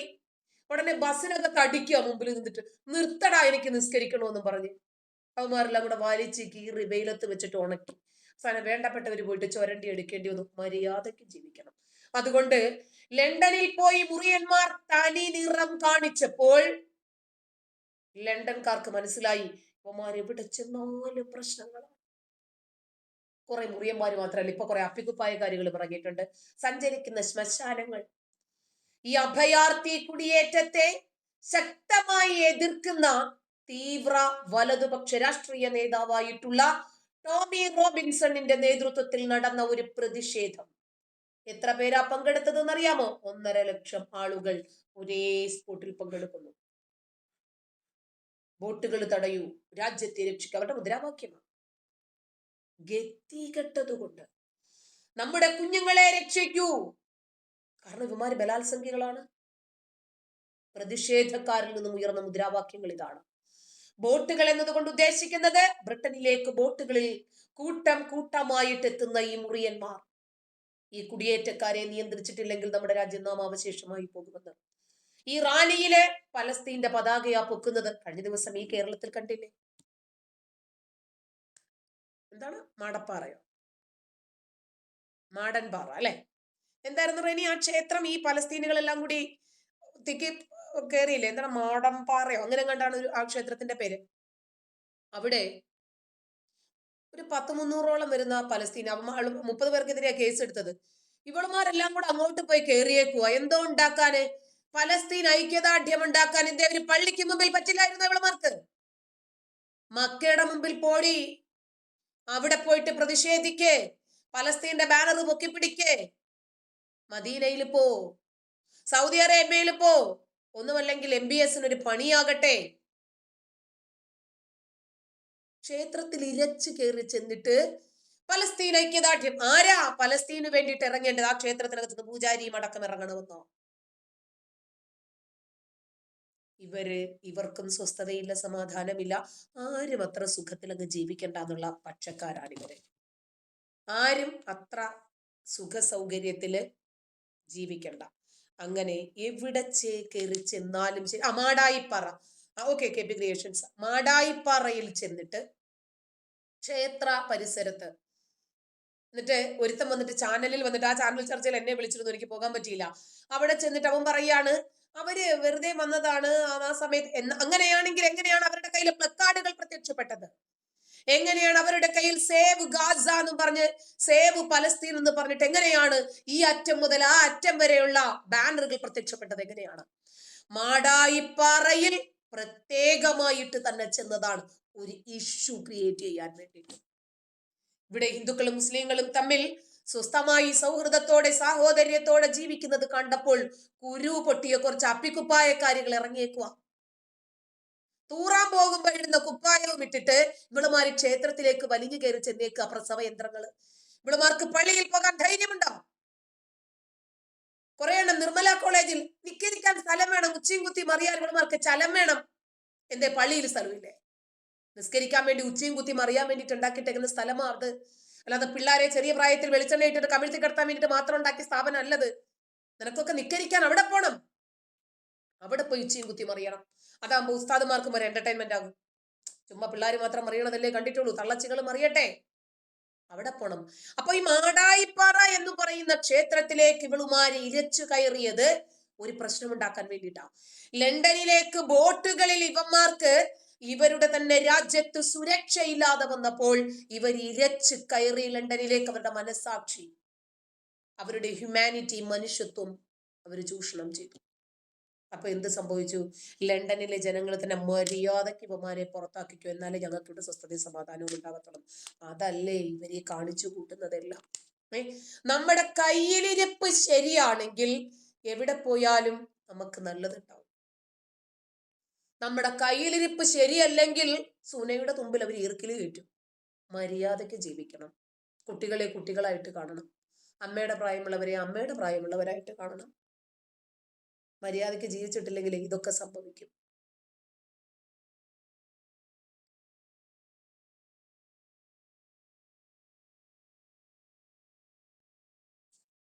KP ക്രിയേഷൻസ് എന്തോ പറയുന്നുണ്ടല്ലോ. ഓ, ബഷീർ ഗഫൂർക്കായി കാണാൻ വന്നതാ. അപ്പോ പലസ്തീൻ പതാകയും ഏന്തി ഇസ്ലാമിക് സ്റ്റേറ്റിന്റെ പതാകയും ഉണ്ട് ഇവരുടെ കയ്യിൽ. ഐസിസ് ഭീകരന്മാരുടെ പതാകയും. എവിടെയാ പോകുന്നത്? ലണ്ടൻ തെരുവുകളില്. ലണ്ടനെ എന്ത് ചെയ്യണം? ലണ്ടന്റെ അറ്റം മുറിച്ചിട്ട് മുസ്ലിം ആക്കി മാറ്റണോ ഇവന്മാർക്ക്? ഇവന്മാര് ലോകത്തിന്റെ ഏത് കോണിലുണ്ടെങ്കിലും ക്യാൻസറാ. നമ്മുടെ ശരീരത്തിന്റെ ഏതെങ്കിലും ഒരു ഭാഗത്ത് ക്യാൻസർ ബാധിച്ചാൽ അത് മുറിച്ചു മാറ്റുന്നത് പോലെ ഈ മതരോഗികളെ മുറിച്ചു മാറ്റിയിട്ടില്ലെങ്കിൽ ദൂരവ്യാപകമായ പ്രത്യാഘാതങ്ങൾ നമ്മൾ ഭാവിയിൽ സഹിക്കേണ്ടി വരും. ഏറ്റവും ഒടുവില് ഇവന്മാര് ലണ്ടൻ തെരുവിൽ ഇറങ്ങുക. എന്തിനാ? ഞങ്ങൾക്ക് ശരീഅത്ത് നിയമം വേണം, ശരീഅത്ത് നിയമം. എന്റെയൊക്കെ രാജ്യത്ത് നിന്നാ പോരായിരുന്നു? ശരീഅത്ത് നിയമം രൂക്ഷമായപ്പോഴല്ലേ ഇവന്മാർ അവിടെ നിന്ന് പെട്ടിയും കിടക്കും എടുത്തുകൊണ്ട് സ്ഥലം വിട്ടത്. ശരീഅത്ത് നിയമം കൊണ്ട് അവിടെ പോട്ടെ. എന്തിനാ ബ്രിട്ടനെ ഇല്ലാതാക്കാൻ പോകുന്നത്? ജൂതന്മാരുടെ രാജ്യം, യഹൂദന്മാരുടെ രാജ്യം, ബഹുദൈവ വിശ്വാസികൾ തിങ്ങിപ്പാർക്കുന്ന നാട്. റാലി നടത്തുക. വി വാണ്ട് ശരീഅത്ത്. ഓ, അടിപൊളി. ഇവന്മാർക്ക് അഫ്ഗാനിലേക്ക് പോയിക്കൂടെ? ഒരു സമരവും വേണ്ട. അവിടെ ശരീഅത്ത് നിയമമാണ്. തുർക്കി, Iran, Egypt, Syria, Libya, Lebanon, Yemen ചെന്ന് കേറിക്കൊടുക്കടാ നാറികളെ. നിനക്കൊക്കെ അതല്ലേ നല്ലത്? മാന്യമായി മനുഷ്യനെ മനുഷ്യനായി കാണുന്ന ദൈവമുള്ളവർക്കുണ്ട്, ഇല്ലാത്തവർക്കില്ല. ഈശ്വര വിശ്വാസം പ്രൈവസി ആയിട്ട് കാണുന്ന ഒരു രാജ്യത്ത് കയറി ചെന്നിട്ട് ശരീഅത്ത് നിയമം ഉണ്ടാക്കണം പോലും ഇവന്മാർക്ക്. ഇവന്മാരെയൊക്കെ ഉണ്ടല്ലോ, ശക്തരായിട്ടുള്ള ഭരണാധികാരികൾ ഇല്ലെന്നുണ്ടെങ്കിൽ ഇവന്മാരുടെ കാര്യം പോക്കാം. മാറുന്ന ലോകത്തിനൊപ്പിച്ചിവർക്ക് മാറാൻ കഴിഞ്ഞിട്ടില്ലെങ്കിൽ മാറ്റുവിൻ ചട്ടങ്ങളെ, അല്ലെങ്കിൽ അത് മാറ്റും നിങ്ങളെ. തനിവന്മാരെയൊക്കെ വലിച്ചു കീറി വെയിലത്ത് വെച്ചിടണം. മര്യാദയ്ക്ക് ജീവിക്കാത്തോണ്ടേ. എന്നിട്ട് ഇവരുടെ റാലി, അഭയാർത്ഥി കുടിയേറ്റക്കാരായിട്ടെത്തിയ ആളുകൾ അവരുടെ മതനിയമം ബ്രിട്ടനിൽ പ്രാവർത്തികമാക്കണം എന്നാവശ്യപ്പെട്ട് അതിര് കടന്ന് അവരുടെ പ്രതിഷേധങ്ങൾ പോയി. അപ്പോഴാണ് ബ്രിട്ടീഷുകാർക്ക് എല്ലാ രാജ്യങ്ങളിലും പോയി കോളനികൾ ഉണ്ടാക്കി അവരെയൊക്കെ അടക്കി ഭരിച്ച് നിയന്ത്രിച്ച പാരമ്പര്യമുള്ള ബ്രിട്ടീഷുകാർക്ക് ഇവരെ ചൂണ്ടുവിരലിൽ നിർത്താൻ പറ്റും. അങ്ങനെ ഈ വികാരം വലതുപക്ഷ നേതാവായിട്ടുള്ള ടോമി റോബിൻസൺ അദ്ദേഹം വിളിച്ചു കൂട്ടിയ ആ റാലിയിൽ അനധികൃത കുടിയേറ്റ വിരുദ്ധ റാലി എന്ന് പേരിട്ടിട്ട് അദ്ദേഹം അതിനെ സംബന്ധിച്ച് ജനങ്ങളെ ബോധവൽക്കരണം ചെയ്തു. ഇസ്ലാമിസ്റ്റുകളായിട്ടുള്ള വലിഞ്ഞു കയറ്റക്കാരെ സ്വന്തം വീട്ടിലേക്ക് പറഞ്ഞയക്കണം. അതിന് ഓസ്ട്രേലിയയാണ് അടിപൊളി. മര്യാദക്ക് ഇവിടെ തരുന്നതും തിന്നിട്ട് ജീവിച്ചോ. അതല്ലെങ്കിൽ 24 മണിക്കൂറിനകം പെട്ടിയും കിടക്കെ എടുത്തോണ്ട് തള്ളേ തന്തേ മക്കളെയും കുട്ടികളൊക്കെ പുറകോട്ട് സ്ഥലം വിട്ടോളാൻ. അതാണ് ഇവർക്ക് പറ്റുക. അല്ലാതെ ഇവരെ കൊണ്ടൊന്നും അംഗീകരിക്കാൻ പറ്റില്ല. ഇപ്പോ UK-യിലെ ഇന്നത്തെ പ്രധാനമന്ത്രിയായിട്ടുള്ള കിയർ സ്റ്റാർമർ അദ്ദേഹം പ്രകടനക്കാരെ രോഷത്തോടുകൂടി നോക്കുന്നു. അവരുടെ മുദ്രാവാക്യം തന്നെ നമ്മുടെ രാജ്യത്തിന്റെ അടിസ്ഥാനം തകർക്കുന്നതാണ് എന്ന് സ്റ്റാർമർ മനസ്സിലാക്കി. അതാണ് നീവല്ല ഈ കുടിയേറ്റത്തെ അങ്ങേയറ്റം എതിർക്കുന്ന ഒരാളാണ് ഈ കിയർ സ്റ്റാർമർ. അദ്ദേഹത്തിന് ഇഷ്ടമല്ല. മുമ്പ് നമ്മുടെ ഋഷി സുനക് അദ്ദേഹവും ഇതിനെ എതിർത്തിരുന്ന ആളാണ്. പോട്ടെ, ഫ്രാൻസിലെ ഇമ്മാനുവൽ മാക്രോൺ അയാൾക്ക് അതിനെക്കാട്ടി വലിയ കരിയായി ബല പിടിച്ചവന്മാര്. ട്രംപ് ആണെങ്കിൽ അവന്മാരെ കൊണ്ടടത്ത് വെച്ചിട്ട് ചവിട്ടി എണ്ണൂട്ടിക്കും. എന്തുകൊണ്ടാണെന്നറിയാമോ? വളരെ കുറച്ചാളുകള് പലയിടത്തും കയറി ചെന്നിട്ടുണ്ടാക്കുന്ന പ്രശ്നങ്ങൾ കാരണം പൊറുതി മുട്ടിയ മനുഷ്യരെ കാണുന്നത് കൊണ്ടാണ് നമ്മൾ ഇവരെ വെറുത്തു പോകുന്നത്. അടുത്ത ഇസ്ലാമിക വിരോധിയും കുടിയേറ്റ വിരോധിയും കൂടിയാണ് ഈ പ്രകടനത്തിന് നേതൃത്വം നൽകിയ ടോമി റോബിൻസൺ. ബ്രിട്ടനിൽ നടക്കുന്ന ബലാത്കാരങ്ങളിൽ 90% ഇവന്മാരാ. ബാക്കി ഇവന്മാര് പ്രേരിപ്പിക്കുന്ന ആളുകൾ 10%. പാശ്ചാത്യ സംസ്കാരത്തെ ഇവർ നശിപ്പിക്കുന്നു എന്നാണ് അദ്ദേഹം പറഞ്ഞത്. ടോമി റോബിൻസൺ ഒരുപാട് തെളിവുകൾ വെച്ചുകൊണ്ടാണ് പ്രതിഷേധക്കാരോട് സംസാരിക്കുന്നത്. UK-യിൽ ഉയർന്നു വരുന്ന ബലാത്കാരം പതിവാക്കിയിരിക്കുന്നു. പാകിസ്ഥാനിൽ നിന്നുള്ള ഗ്രൂമിംഗ് ഗ്യാങ്ങുകളാണ് UK-യുടെ സ്വൈരം കെടുത്തിക്കൊണ്ടിരിക്കുന്നത് എന്ന് അദ്ദേഹം പറഞ്ഞു. 12 വർഷത്തിലധികമായി ബ്രിട്ടനിലേക്ക് കൂട്ടം കൂട്ടമായി ബോട്ടുകളിലേക്ക് എത്തിക്കൊണ്ടിരിക്കുന്ന ഇസ്ലാമിക കുടിയേറ്റത്തിൽ ബ്രിട്ടന്റെ സ്വസ്ഥതയും സമാധാനവും നഷ്ടപ്പെട്ടിരിക്കുന്നു എന്നതിന്റെ സൂചനയാണ് റാലിയിൽ പങ്കെടുത്ത ലക്ഷക്കണക്കിന് വരുന്ന തദ്ദേശീയരായിട്ടുള്ള സ്വദേശികളായിട്ടുള്ള ബ്രിട്ടീഷുകാരുടെ സാന്നിധ്യം എന്നും റോബിൻസൺ. യുണൈറ്റഡ് കിങ്ഡം മാർച്ച് എന്ന പേരിലാണ് റാലി സംഘടിപ്പിച്ചത്. ടോമി റോബിൻസണിന്റെ ഈ റാലി ഇസ്ലാമിക തീവ്രവാദവും ഗ്രൂമിംഗ് ഗ്യാങ്ങുകളും കൊണ്ട് പൊറുതി മുട്ടിയ ബ്രിട്ടീഷുകാരുടെ വേദന കൂടിയായിരുന്നു.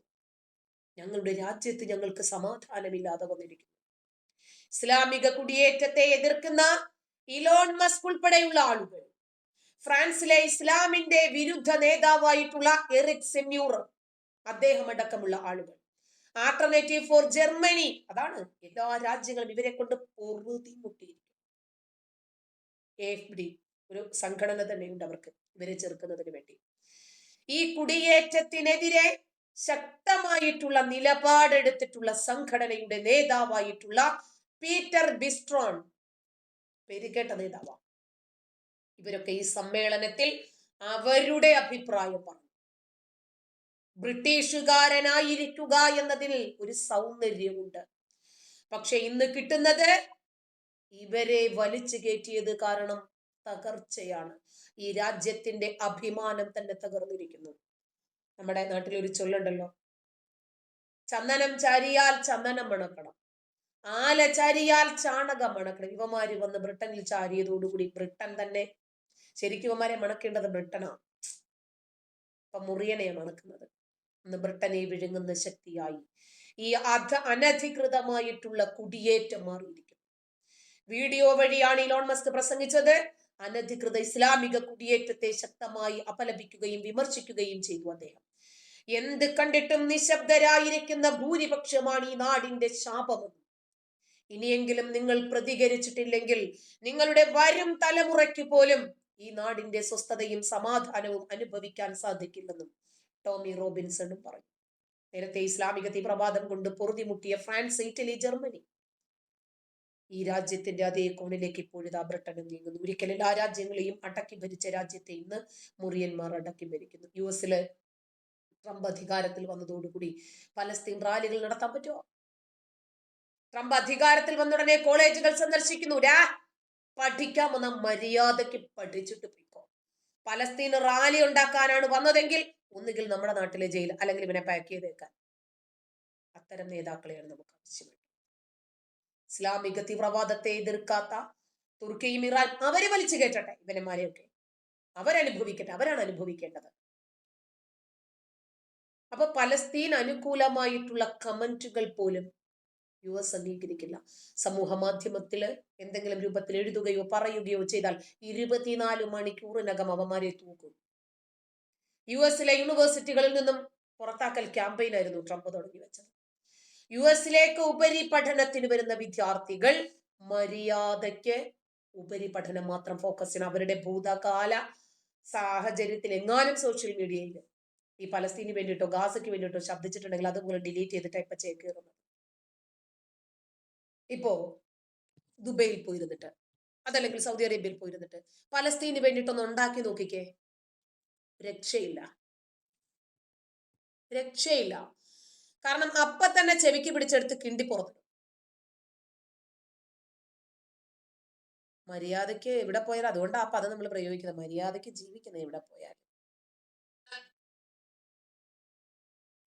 അല്ലെങ്കിൽ ഇതായിരിക്കും ഫലം. അപ്പോ മുറിയന്മാരുടെ ഈറ്റില്ലം ഇളക്കാൻ ഏറ്റവും അനുയോജ്യനായിട്ടുള്ള ഒരു ഭരണാധികാരിയാണ് നെതന്യാഹു. ഗാസ പിടിച്ചത് കണ്ടോ? അറബ് രാജ്യങ്ങൾ എല്ലാവരും ഒരുമിച്ച് നിന്ന് നിക്കറൂരി മൂത്രമൊഴിച്ചാൽ ഇസ്രായേൽ ഒലിച്ചു പോകുമെന്നാ പറഞ്ഞുകൊണ്ടിരുന്നത്. ഉണ്ടാക്കി. ഇസ്രായേലിനെ തൊടാൻ പറ്റിയിട്ടില്ല. ശരി, ഇവരെല്ലാം കൂടി അറബ് രാജ്യങ്ങളുടെ ഉച്ചകോടി എന്തിനാ?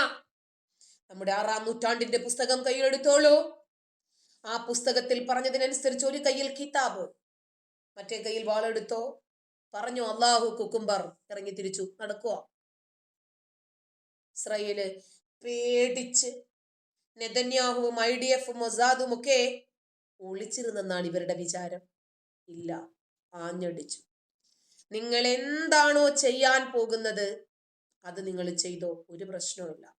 നമ്മൾ ചെയ്യാൻ ഉദ്ദേശിക്കുന്നത് നമ്മളും ചെയ്യും. അറബ് രാജ്യങ്ങളെല്ലാവരും ഒരുമിച്ച് കൂടിയപ്പോൾ ബ്രിട്ടനെ, ഫ്രാൻസേ, ജർമ്മനി, ട്രംപേ, നിങ്ങളെല്ലാവരും കൂടി ഞങ്ങളുടെ കൂടെ നിൽക്കണേ എന്ന് പറഞ്ഞൊരുത്തന്റെയും കാല് പിടിക്കാനും കൈ പിടിക്കാനും യുദ്ധം നിർത്തണേ എന്നുണ്ടാക്കാനും ഒന്നും നെതന്യാഹു എന്ന ധീരനായിട്ടുള്ള യോദ്ധാവ്, ഭരണാധികാരി പോയിട്ടില്ല. തിരിച്ചടിച്ചു. നിങ്ങളവിടെ ഒരുമിച്ചു കൂടി ജൂതനെ എങ്ങനെ ഇല്ലാതാക്കാമെന്ന് പരിശ്രമിക്കുമ്പോൾ, എന്ന് നിങ്ങള് പരസ്പരം മീറ്റിങ്ങുകൾ കൂടുമ്പോൾ അവരുടെ അകത്തളത്തിലേക്ക് പോലും മൊസാദിന്റെ മിസൈല് വന്ന് വീഴുന്നോ ഇല്ലേ എന്ന് നിങ്ങളൊന്ന് നോക്കിക്കോ എന്ന രൂപത്തിലായിരുന്നു ഇസ്രായേലിന്റെ മറുപടി. ഖത്തറിലെ തീവ്രവാദ ഭരണകൂടമാണെന്ന് നമുക്കറിയാം. അവരവരുടെ സ്വന്തം ചെലവിലാണ് ഹമാസിനെ വളർത്തുന്നതെന്ന് നമുക്കറിയാം. ഇറാൻ വളർത്തുന്നതല്ലേ ഹിസ്ബുള്ളയെ?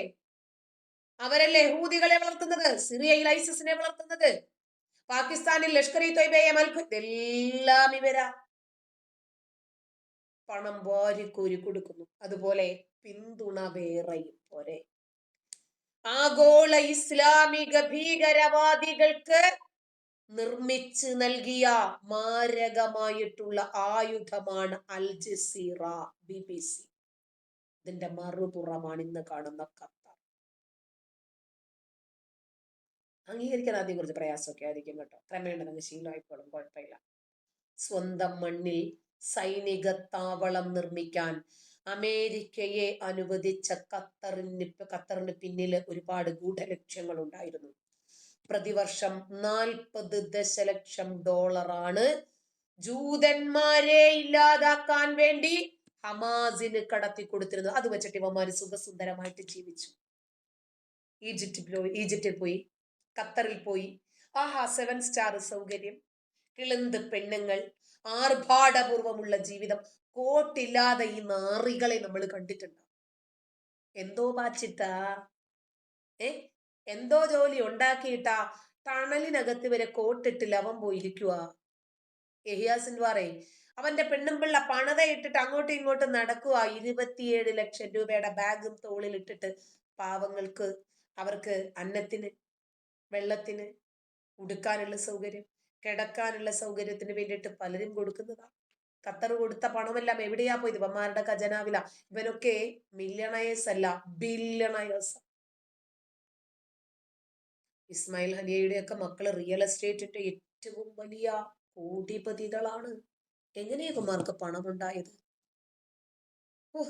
മൃദുവായ ഒരു റൊട്ടിക്കച്ചനം പോലും തിന്നിട്ടില്ലാത്ത നഗ്നപാതനായി മരുഭൂമിയിലൂടെ അങ്ങോട്ടും ഇങ്ങോട്ടും തേരാപ്പാര ഓടിയ നബി അണ്ണന്റെ ചര്യകള് പറഞ്ഞ് നടക്കുന്നവന്മാരാ.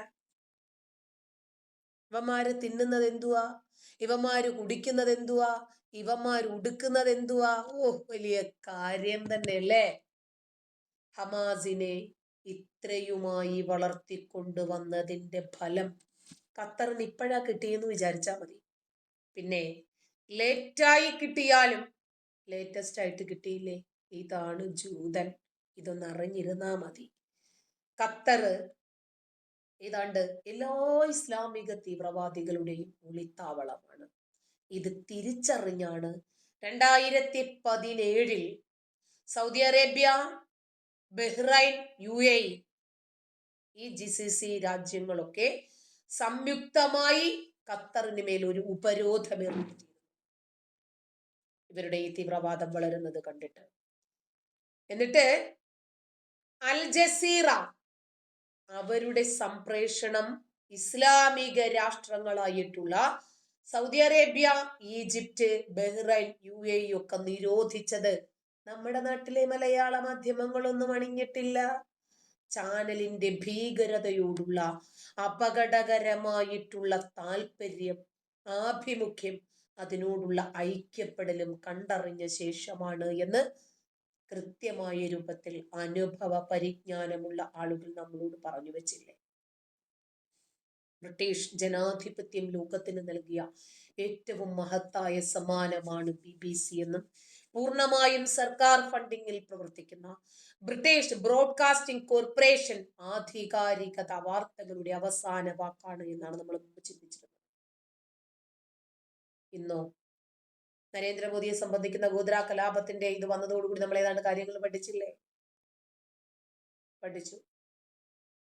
ചില കാര്യങ്ങൾ അങ്ങനെ എത്ര ആര് പറഞ്ഞാലും പഠിക്കത്തില്ല, കൊണ്ടാലേ പഠിക്കൂ. ട്രംപിന് സ്വന്തമായിട്ടൊരു ബോയിങ് വിമാനം സമ്മാനിച്ച ഖത്തർ അമീർ എന്താല്ലേ, ലോകം മുഴുവനും നിരപരാധികളെ കൊന്നൊടുക്കുന്ന ഭീകര സംഘടനകളുടെ ഫിനാൻഷ്യൽ സ്പോൺസർ പദവിയും വഹിക്കുന്നുണ്ട്. ഒരു ഭാഗത്ത് മോന്തയടക്കം അടിച്ചു പൊളിച്ചിട്ട് പുറത്ത് തടവാണ്, പോട്ടറ ഒന്നല്ലേ കിട്ടിയുള്ളത്. ഖത്തറും തുർക്കിയും ഒക്കെ ആഗോള ഭീകരവാദത്തിന്റെ ഫണ്ടിങ്ങാ നടത്തിക്കൊണ്ടിരിക്കുന്നത്. ഇനിയും ദോഹയില് ഒരു ഓഫീസ് തന്നെ ഈ ഭീകരവാദികൾക്ക് വേണ്ടിയിട്ട് ചേക്കേറാൻ ഒരു കേന്ദ്രം ഉണ്ടാക്കി കൊടുത്താലും നമുക്ക് അത്ഭുതമൊന്നുമില്ല കേട്ടോ. കാരണം അങ്ങനെ ഒരു കേന്ദ്രം ഖത്തർ ഉണ്ടാക്കി കൊടുത്തിട്ടാണല്ലോ ദോഹയിൽ കയറി ഇസ്രായേൽ അലക്കിയത്. അത് വേറെ. സൽമാൻ രാജകുമാരന്റെ സ്ഥാനാരോഹണത്തോടുകൂടി സൗദി അറേബ്യ എന്തായാലും ആധുനികതയെ സ്വീകരിക്കുകയും 6-ാം നൂറ്റാണ്ടിന്റെ ഗോത്രീയതയെ വലിച്ചെറിയുകയും ചെയ്തതുകൊണ്ടാണ് അവിടെ സിനിമാ തിയേറ്റർ വന്നത്, അവിടെ സ്റ്റുഡിയോ വന്നത്. സ്ത്രീകൾ അപ്പിക്കുപ്പായത്തിനകത്തിറങ്ങി നടക്കണം, വേണമെങ്കിൽ നടന്നാൽ മതി വച്ചേ, നിനക്ക് ബിക്കിനി ഇടണം, ഇട്ടിട്ട് നടന്നു വച്ചേ, എനിക്ക് പഠിക്കാം, പോയി പടി വച്ചേ, എനിക്ക് ജോലിക്ക് പോണോ, ഓ ഒന്ന് പോവച്ചേ, നിങ്ങൾക്ക് എന്തുവാ ചെയ്യേണ്ടത് നിങ്ങൾ അങ്ങ് ചെയ്തോ. അല്ല കാക്ക എനിക്ക് ഇവനെ വേണ്ട, ഒഴിവാക്കു കൊച്ചേ, വലിച്ചെറിഞ്ഞേരെ, കാക്ക എനിക്ക് രണ്ടാമത് കെട്ടണം, പോയി കെട്ടു കൊച്ചേ. അതായത് യൂറോപ്യന്മാരെ ഫോളോ ചെയ്ത് തലയ്ക്കകത്ത് വെളിവും വെള്ളിയാഴ്ചയും വച്ചപ്പോൾ MBSനെ പോലെയുള്ള ആളുകളുടെ നാട്ടിൽ ഓടയിൽ നിന്ന് ഖുർആൻ വായിക്കേണ്ടി വന്നു. നമ്മൾ വായിക്കുന്ന ഓടയിൽ നിന്നല്ല, കണ്ടെയ്നറുകളിൽ വെച്ചിട്ട് ഖുർആൻ കോരിയെടുക്കുക. അകത്ത് അതിനേക്കാൾ വലിയ നാറ്റമാണ്. പിന്നെ പുറത്ത് കുറച്ച് നാറിയ കുഴപ്പമൊന്നുമില്ല. ഓടയിൽ അതവിടുത്തെ കാര്യം. കേരളത്തിലോ മലപ്പുറത്തുള്ള സകലമാന ആക്രിക്കടകളിലെയും ഷോക്കേസിലിരിക്കുന്നത് ഖുർആൻ. ഇതൊരു ഖുർആൻ പഠനശാലയാണോ? ഇതൊരു ലൈബ്രറിയാണോ? അല്ല കാക്ക, മുസ്ലിം വീടുകളൊക്കെ ഖുർആൻ വലിച്ചെറിയുവാണെന്നേ. ഒരിക്കൽ പോലും തുറന്നിട്ടില്ലാത്ത പുസ്തകങ്ങൾ ഇവിടെയുണ്ട്, വേണമെങ്കിൽ വന്ന് എടുത്തോ വാ. അയ്യോ വേണ്ട, ഞാൻ ചുമ്മാ ചോദിച്ചതേ ഉള്ളൂ, വേണ്ടാന്ന്. ഇനിയും ഈ കേരളക്കരയിൽ തലയ്ക്കകത്താള് താമസമുള്ളവർ ഈ അപ്പിക്കുപ്പായം കൂട്ടിയിട്ട് ഈ 6-ാം നൂറ്റാണ്ടിലെ ഗോത്ര പുസ്തകം, അളിഞ്ഞ പുസ്തകം വാരിയിട്ട് കത്തിക്കുന്ന നാളതിവിദൂരമല്ല. എന്തോ ഇതൊക്കെ പറയാൻ പേടിയാണോ? ആർക്ക പേടി? ധീരന് മരണം ഒരിക്കലേ ഉള്ളൂ, ഒരു പേടിയുമില്ല. വർഗീയതകൾ നിറഞ്ഞ, കലാപവും കൊള്ളയും കൊലയും യുദ്ധവും ബലാത്കാരവും നിറഞ്ഞ ഒരു പുസ്തകം. ആ വലിയ അലങ്കാരമൊന്നും വേണ്ട, ഇത്രേ ഉള്ളിത്. ലക്ഷണമൊത്ത വർഗീയ ഗ്രന്ഥം. ആ പുസ്തകം കൂട്ടിയിട്ട് കത്തിച്ചാൽ എന്തോ പ്രശ്നം? അത് കത്തിച്ച് എന്റെ സമയം വേസ്റ്റ് ആക്കണ്ടെന്ന് വിചാരിച്ചാൽ ഞാൻ അത് നിൽക്കാത്താട്ടോ. അങ്ങനെ പോലും എന്റെ സമയം വേസ്റ്റ് ആക്കാനില്ല. ശരി, നിൽക്കട്ടെ. അപ്പൊ ഖത്തറിന് കിട്ടേണ്ടതല്ലേ? ഖത്തറിന് ശരിക്കും കിട്ടണം. അതുകൊണ്ടാണ് ഖത്തറിന് കിട്ടിയത്. ഇപ്പൊ അൽ ജസീറയാണ് ചില ആളുകളുടെ മൂത്താപ്പ. ഈ അൽ ജസീറയുടെ സംപ്രേഷണം ഇസ്ലാമിക രാഷ്ട്രങ്ങളായിട്ടുള്ള സൗദി അറേബ്യയും ഈജിപ്റ്റ്, ബഹ്റൈൻ, UAE ഒക്കെ നിരോധിച്ചു. കേരളത്തില് അൽ ജസീറ മൂത്താപ്പായ സാക്കിർ നായിക് നബിയ. ഈ ചാനലിന്റെ ഭീകരതയോടുള്ള അപകടകരമായിട്ടുള്ള സമീപനം. 6 മാസം പ്രായമുള്ള തൊട്ടിലിൽ കിടന്നുറങ്ങുന്ന കുഞ്ഞിനെ പോലും തട്ടിക്കൊണ്ടുപോയി കൊലപ്പെടുത്തി അതിന്റെ തന്നെ മാതാപിതാക്കൾക്ക് അതിനെ കൊന്ന് കറി വെച്ചു കൊടുത്ത കപാലിക കൂട്ടങ്ങൾക്ക് ഫണ്ടിങ് നൽകുന്ന ഖത്തറിനെ കിട്ടണ്ടേ? ഖത്തറിനെ പൊട്ടിച്ചിട്ടില്ലല്ലോ എന്ന് ഞാൻ പറയും.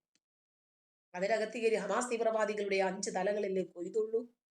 ഇനിയും കിട്ടണം. ഇസ്രായേലിന് അതിന് പറ്റും. ഇസ്രായേലിന് കാരണം എന്താ? ഇവന്മാരോട് പേടിയില്ല. എന്താടാന്ന് ചോദിച്ചാൽ അതിന്റെ തന്തയാടാന്ന് പറയുന്ന ഇസ്രായേലിന് അത് പറ്റും. ഇവരുടെ ഭീകരവാദം കാരണം ഇസ്രായേല് പിറവിയെടുത്ത നാളു മുതൽ ഇവരുടെ ഭീകരതയിൽ എത്ര നാശനഷ്ടങ്ങളാണ്.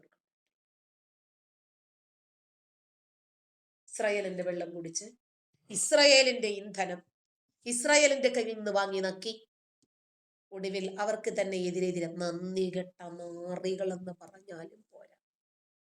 ഇതുപോലെ ഒരു ഔചിത്യമില്ലാത്ത പിന്നെ ഇവരെ പറഞ്ഞിട്ട് കാര്യമില്ല. 3 വയസ്സ് മുതൽ ബ്രെയിൻ ഉറയ്ക്കുന്ന പ്രായം മുതൽ മദ്രസയിലല്ലേ പാച്ചുന്നത്. എന്നെ പോലെ പിന്നെ ചില റയർ പീസുകൾ മാത്രം കാര്യങ്ങൾ മനസ്സിലാക്കി മതം ഉപേക്ഷിച്ച് മുന്നോട്ട് വരും. കൈലാസൻ സംശയം എന്താ? അവസാനത്തെ ഹമാസ് ഭീകരന്റെയും തല തെറിച്ചിട്ടല്ലാതെ, ഹമാസിനെ മുച്ചൂടും മുട്ടിച്ച് ശവപ്പെട്ടിക്കകത്ത് വെച്ചിട്ട് അവസാന ആണിയും അടിച്ചിട്ടല്ലാതെ നെതന്യാഹു പിന്മാറുന്ന പ്രശ്നമേ ഇല്ല. നെതന്യാഹു ആ രാജ്യത്തോട് കൂറും പ്രതിബദ്ധതയുമുള്ള ഒരു ഭരണാധികാരിയാണ്. അതുകൊണ്ട് അദ്ദേഹത്തോട് ഇപ്പമാരുടെ ഒരു കളിയും നടക്കില്ല. നെതന്യാഹുവിനോട് നെതന്യാഹുവിന്റെ രാജ്യത്ത് കയറി 6 പാവങ്ങളെ കൊന്നിട്ട് പോയേക്കുക. ഖത്തറിൽ പോയിട്ട് സുഖകരമായിട്ട് ഒളിച്ചിരിക്കാൻ വിടുവോ?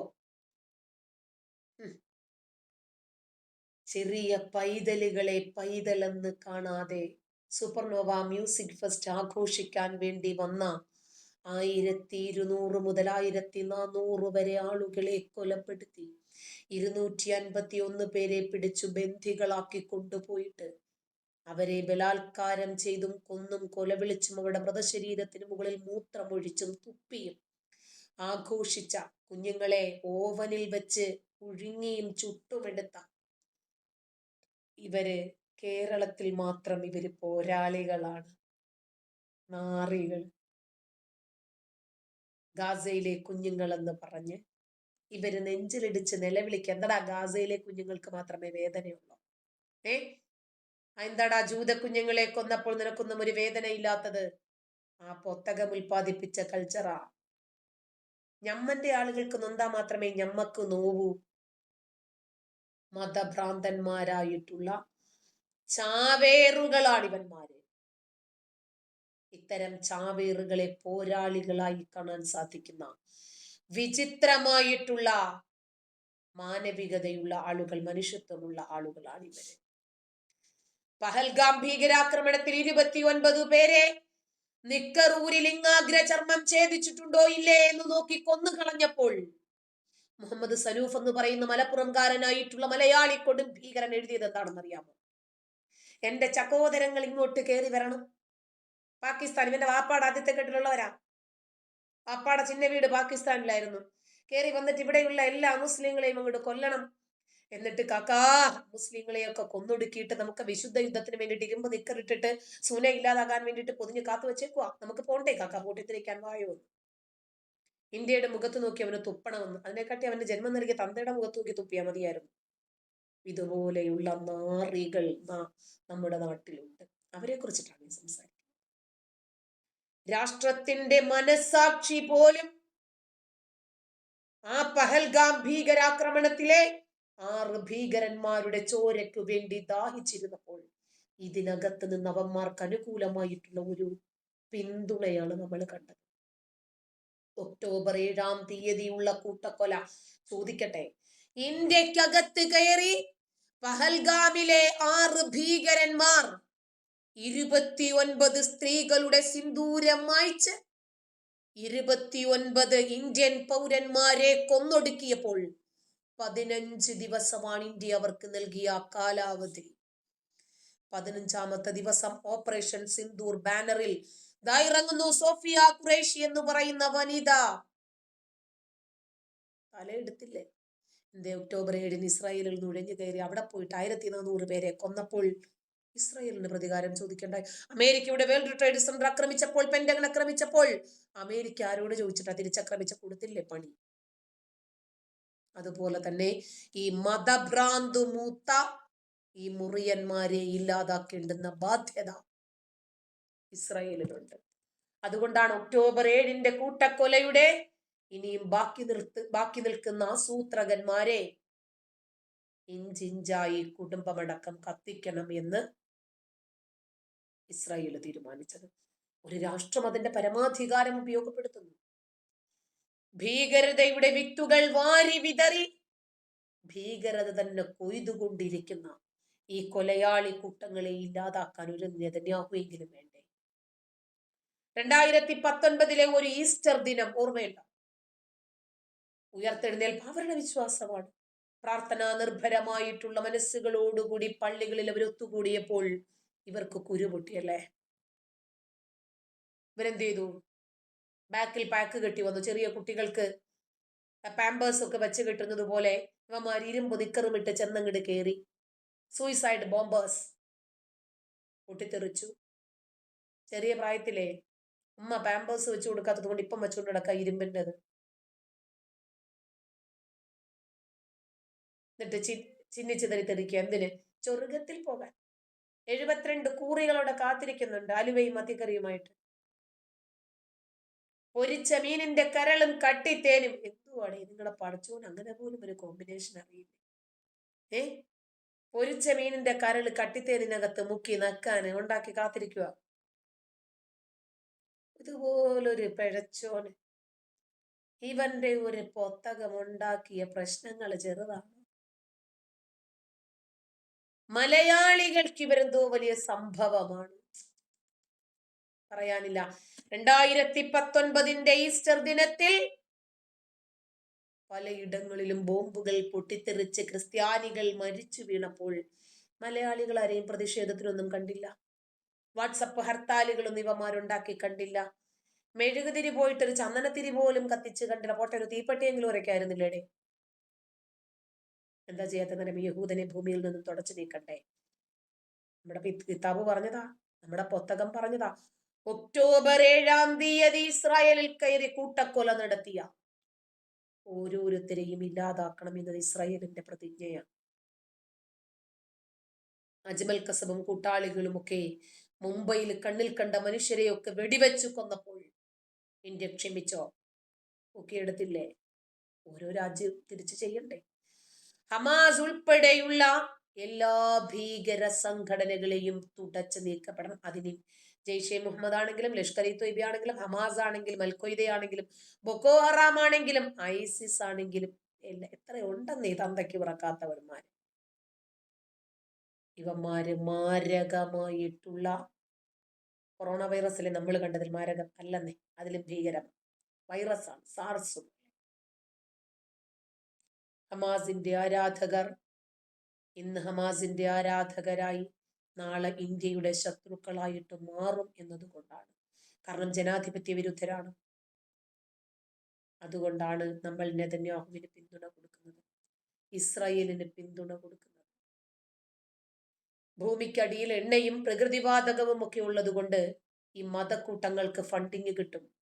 ജിഹാദി ആശയങ്ങൾ ഇവർക്ക് ഒളിച്ചു കടത്താൻ പറ്റും. ഖത്തറിന്റെ ധിക്കാരവും ഇത് തന്നെയാണ് കാരണം. അതില്ലാതാക്കാനും ഇസ്രായേൽ വിചാരിച്ചാൽ പറ്റുമെന്നാണ് കേട്ടോ.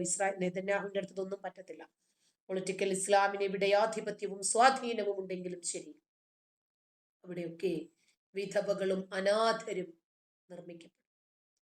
കണ്ണീരും ചോരയും ഒരുമിച്ചൊലിക്കും. Sudan, Yemen, Libya, Syria, Nigeria, Algeria, Somalia, പടിഞ്ഞാറൻ ആഫ്രിക്ക, ഗാസ. എത്ര വേണം?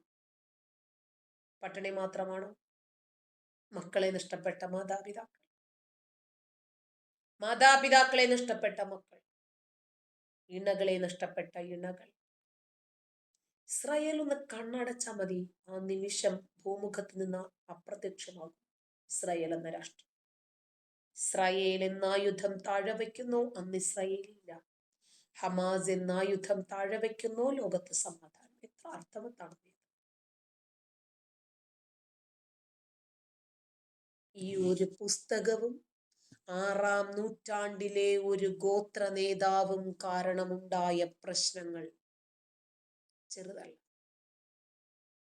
ഈ പുസ്തകം ഇവിടെ നിലനിൽക്കുന്നിടത്തോളം കാലം ഇനിയും ഇതൊന്നും അല്ലെന്നേ, ഇതിന്റെ അപ്പുറം ഉണ്ടാകും. നമ്മുടെ നബി അണ്ണൻ ചെയ്തതുപോലെയുള്ള കൊള്ളയും കൊലയും എതിർ ശബ്ദങ്ങളെ ഇല്ലാതാക്കാനുള്ള ടെൻഡൻസിയും ഒക്കെ വർദ്ധിക്കും. അതുകൊണ്ടാണ് കണ്ടില്ലേ ഇവന്മാർ എന്റെ തലയെടുക്കണം, എന്നെ കൊന്നു കളയണം, എന്നെ വീടോടെ കത്തിക്കണം എന്നൊക്കെ പറയുന്നത്. എന്തുകൊണ്ടാ? ഈ പുസ്തകം നമ്മൾ പാച്ചില്ലേ, ഈ പുസ്തകം എന്താണെന്ന് നമ്മൾ ഡിസ്പ്ലേ ചെയ്തില്ലേ. ആദ്യം ശരിയായിട്ടുള്ളൊരു പുസ്തകം ഇങ്ങോട്ട് കൊണ്ടുപോവാ. അള്ളാഹു നൂല് വഴിക്ക് ചുമലച്ചട്ടയും നീലച്ചട്ടയും മഞ്ഞച്ചട്ടയുമായിട്ടൊക്കെ ഇങ്ങനെ മഴ പോലെ കിതാബുകൾ ഇറക്കിയെന്നാണ് ഇവന്മാര് വിശ്വസിച്ചിരിക്കുന്നത്. കൊണ്ടുപോവാ.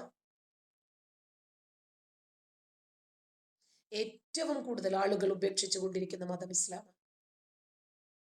ഇസ്ലാമിന്റെ കൊണവധികാരം കൊണ്ട് തന്നെയാണേ. ഇസ്ലാം അത്ര മോശം സംഗതിയൊന്നും അല്ലല്ലോ. ഇസ്ലാം വലിയ സംഭവം തന്നെയാണ്. അതുകൊണ്ട് ഇസ്ലാമിൽ നിന്ന് നല്ലവരായിട്ടുള്ള മനുഷ്യന്മാർ ഊട്ടി ഒളിക്കുക. പ്ലീസ്, ഞങ്ങൾക്ക് ഈ മുസ്ലിം പേര് പോലും വേണ്ട, തരല്ലേ. ആമീനൊന്നും പറയല്ലേ റെനി. പൂമീൻ, കരിമീൻ.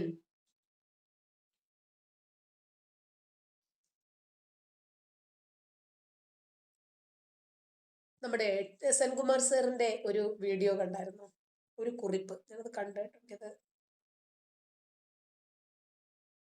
സെൻകുമാറും മുസ്ലിം സമൂഹവും എന്ന് പറഞ്ഞ അദ്ദേഹം ഒരു ആർട്ടിക്കിൾ എഴുതിയിട്ടുണ്ട്. എനിക്ക് മുസ്ലിം നാമങ്ങൾ കണ്ടാൽ വിദ്വേഷമാണെന്നും മുസ്ലിങ്ങളോട് വലിയ വിരോധമാണെന്നും പറഞ്ഞ് ചില കമന്റുകൾ കാണുകയുണ്ടായി. അത് കണ്ട് തെറ്റിദ്ധരിക്കാൻ ഇടയുള്ള മുസ്ലിം സഹോദരങ്ങളും അതുപോലെ ഇത്തരം കമന്റുകൾ ഇടുന്ന മതതീവ്രവാദ സ്വഭാവമുള്ളവർ അറിയുന്നതിന് കുറച്ച് കാര്യങ്ങൾ മനസ്സിലാക്കി തരാം. ഇതിൽ ജമാഅത്തെ ഇസ്ലാമിയുടെ ദാവൂദ് അടക്കമുള്ളവർ ഉൾപ്പെടും എന്ന് പറഞ്ഞിട്ടാണ് അദ്ദേഹത്തിന്റെ പോസ്റ്റ് തുടങ്ങുന്നത്. അയ്യോ സാദിക്കെ, ഞാൻ നിന്റെ തലയെടുക്കുന്നല്ല പറഞ്ഞു. എന്റെ തലയെടുക്കാനല്ലടാ നീയൊക്കെ ഓടിയെടുത്തത്. രാജ്യം ഇസ്ലാമിക് സ്റ്റേറ്റ് ആക്കുന്നതിന് ശക്തമായിട്ടുള്ള പ്രവർത്തനങ്ങൾ ഈ രാജ്യത്തിനകത്ത് നടക്കുന്നുണ്ട്. തനിക്ക് മുസ്ലിങ്ങളോട് വിരോധവും വിദ്വേഷവുമാണ് എന്ന് പ്രചരിപ്പിക്കുന്ന ആളുകളോടുള്ള മറുപടിയാണ് മുൻ DGP ആയിട്ടുള്ള സെൻകുമാർ സർ പറഞ്ഞു വെക്കുന്നത്. സർവീസിലെ നിരവധി മുസ്ലിം സഹോദരന്മാരുമായി അടുത്തിടപഴകുകയും സൗഹൃദ ബന്ധം സ്ഥാപിക്കുകയും അത് സൂക്ഷിക്കുകയും ചെയ്തിട്ടുള്ള ഒരു വ്യക്തിയാണ് ഇദ്ദേഹം. എപ്പോഴും അത് സൂക്ഷിക്കുന്നു. എന്നിട്ടും ഒരു ഹിന്ദു ആയി ജീവിക്കുന്ന സെൻകുമാർ സാറിന് ചില കാര്യങ്ങൾ നമ്മളോട് പറയാനുണ്ട്. 1996 കവർ ചെയ്തിട്ട് 1996 ഇദ്ദേഹം ക്രൈംബ്രാഞ്ച് DIG ആയിട്ട് ചാർജ് എടുത്തു. ജമിയത്തുൽ ഇസ്ഹാനിയ എന്ന തീവ്രവാദ ഗ്രൂപ്പിന്റെ ആക്രമണ കേസുകളെ കുറിച്ച് അന്വേഷിക്കും. ആ ഗ്രൂപ്പ് നടത്തിയ 6 കൊലപാതകങ്ങളും മറ്റു കേസുകളും ഒക്കെ ഇദ്ദേഹം കണ്ടുപിടിക്കും. സെൻകുമാർ സർ വിശദമായിട്ട് ഫേസ്ബുക്കിൽ എഴുതിയിട്ടുണ്ട്. സുന്നി ടൈഗർ ഫോഴ്സിൽ നിന്ന് രൂപം കൊണ്ട ജമിയത്തുൽ ഇസ്ഹാനിയ എന്ന സംഘടനയുടെ സൈദലവി അൻസാരി എന്ന ആളുടെ നേതൃത്വത്തിൽ ഒരു സംഘം ആദ്യം ചെയ്യുന്ന കുറ്റകൃത്യം ചേകനൂർ മൗലവിക്കെതിരെയാണ് നടന്നത് എന്ന് അദ്ദേഹം പറയുന്നു. രാജ്യം ഒരു ഇസ്ലാമിക് സ്റ്റേറ്റ് ആക്കുന്നതിന് ശക്തമായിട്ടുള്ള പ്രവർത്തനങ്ങൾ ഇന്ത്യയിലും വിദേശത്തും ഒക്കെ നടക്കുന്നുണ്ട് എന്ന കാര്യം താൻ മനസ്സിലാക്കിയെന്ന് അദ്ദേഹം കുറിപ്പിലൂടെ പറയുന്നു. ഇതിന്റെ ഒരു ഭാഗമായി ജനസംഖ്യാ വർധനവുണ്ടാക്കുന്നതിന് നടപടികൾ വേണമെന്ന് സൈദലവി അൻസാരി എന്ന വ്യക്തിയുടെ തൃശ്ശൂരിലെ ഓഫീസിലെ രേഖകളിൽ ഉണ്ടായിരുന്നു എന്നാണ് അദ്ദേഹം പറയുന്നത്. അതിന്റെ ഭാഗമായിട്ട് തന്നെ അന്യമതങ്ങളിലെ കഴിയുന്നത്ര പെൺകുട്ടികളെ മതം മാറ്റി ഇസ്ലാമിലേക്ക് കൊണ്ടുവരണമെന്നും അതേസമയം മുസ്ലിം സ്ത്രീകളുമായി ഏതെങ്കിലും വിധത്തിലുള്ള ബന്ധമുള്ള അന്യമതക്കാരായിട്ടുള്ള പുരുഷന്മാരെ ഇല്ലാതാക്കണമെന്നും അവർ തീരുമാനിച്ചു. വാസ്തവത്തിൽ അവര് മണി, താമി, രാജേഷ്, മോഹനചന്ദ്രൻ, സുനിൽ കുമാർ തുടങ്ങിയ 6ഓളം ആളുകളുടെ കൊലപാതകങ്ങൾ ഇതുമായിട്ട് ബന്ധപ്പെട്ടിട്ടായിരുന്നു എന്ന് സെൻകുമാർ സർ പറയും. അക്കാലത്തിന് മുമ്പായിട്ട് തന്നെയാണ് സിനിമാ തിയേറ്ററുകൾ കത്തിക്കുന്ന സംഭവങ്ങൾ മലബാർ പ്രദേശങ്ങളിൽ വ്യാപകമായി ഉണ്ടായിരുന്നു. അതുപോലെ മുസ്ലിം വിവാഹങ്ങളിൽ വീഡിയോ ഉപയോഗിക്കുന്നതിന് പോലും മതവിഭാഗം വിലക്കുകൾ ഏർപ്പെടുത്തിയിരുന്ന ഒരു കാലം. മുസ്ലിം ജനസംഖ്യയിൽ വലിയ ഒരു വിഭാഗം ഇതിന്റെ ഒന്നും ഭാഗമായിരുന്നില്ല എന്നും അവഗണിക്കാൻ സാധിക്കാത്ത ഒരു വിഭാഗം ഇത്തരം പ്രവർത്തനങ്ങളിൽ എതിർപ്പ് പ്രകടിപ്പിക്കാതെ ഇവരെ പിന്താങ്ങുന്നതും മനസ്സിലാക്കാവുന്നതായിരുന്നു. സിമിയുടെയും അതുപോലെ നാദാപുരം ഡിഫൻസ് ഫോഴ്സിന്റെയും നാഷണൽ ഡെമോക്രറ്റിക് ഫോഴ്സ് ഫ്രണ്ടിന്റെയും അതുപോലെ ISSന്റെയും PDPയുടെയും PFIയുടെയും ഒക്കെ പ്രവർത്തനങ്ങൾ നന്നായി അറിയാൻ പറ്റിയിട്ടുള്ള ഒരാളാണ് ഞാൻ എന്ന് സെൻകുമാർ സർ. മറ്റ് സമൂഹങ്ങളിൽ സ്വാധീനമുണ്ട് എന്ന് കരുതുന്നവരുടെയും അങ്ങനെ വളർച്ച പ്രാപിക്കാൻ സാധ്യതയുണ്ട് എന്ന് കരുതുന്നവരുടെയും അവരെയും ഒക്കെ ഇല്ലാതാക്കാൻ നടത്തിയ പ്രവർത്തനങ്ങൾ ഏറെയുണ്ട് എന്ന് അദ്ദേഹം ഓർക്കുന്നു. എന്തിനേറെ പറയുന്നു, മൂവാറ്റുപുഴ ന്യൂമാൻ കോളേജിലെ ജോസഫ് സാറിന്റെ കൈയും കാലും വെട്ടിയ സംഘത്തിലെ ചില പ്രതികളെ തെരഞ്ഞെടുപ്പിൽ വിജയിപ്പിച്ചെടുക്കാൻ പോലുമുള്ള പിന്തുണ അവർക്കുണ്ടായിരുന്നു. മാത്രമല്ല, ഇന്ത്യൻ ദേശീയതയോടുള്ള എതിർപ്പും വിദേശത്തെ തീവ്രവാദ സംഘടനകളുമായിട്ടൊക്കെയുള്ള ബന്ധവും വ്യക്തമായിരുന്നു സുദീർഘമായിട്ട് സെൻകുമാർ സർ തന്റെ ഫേസ്ബുക്ക് പോസ്റ്റിൽ എഴുതുവാണ്.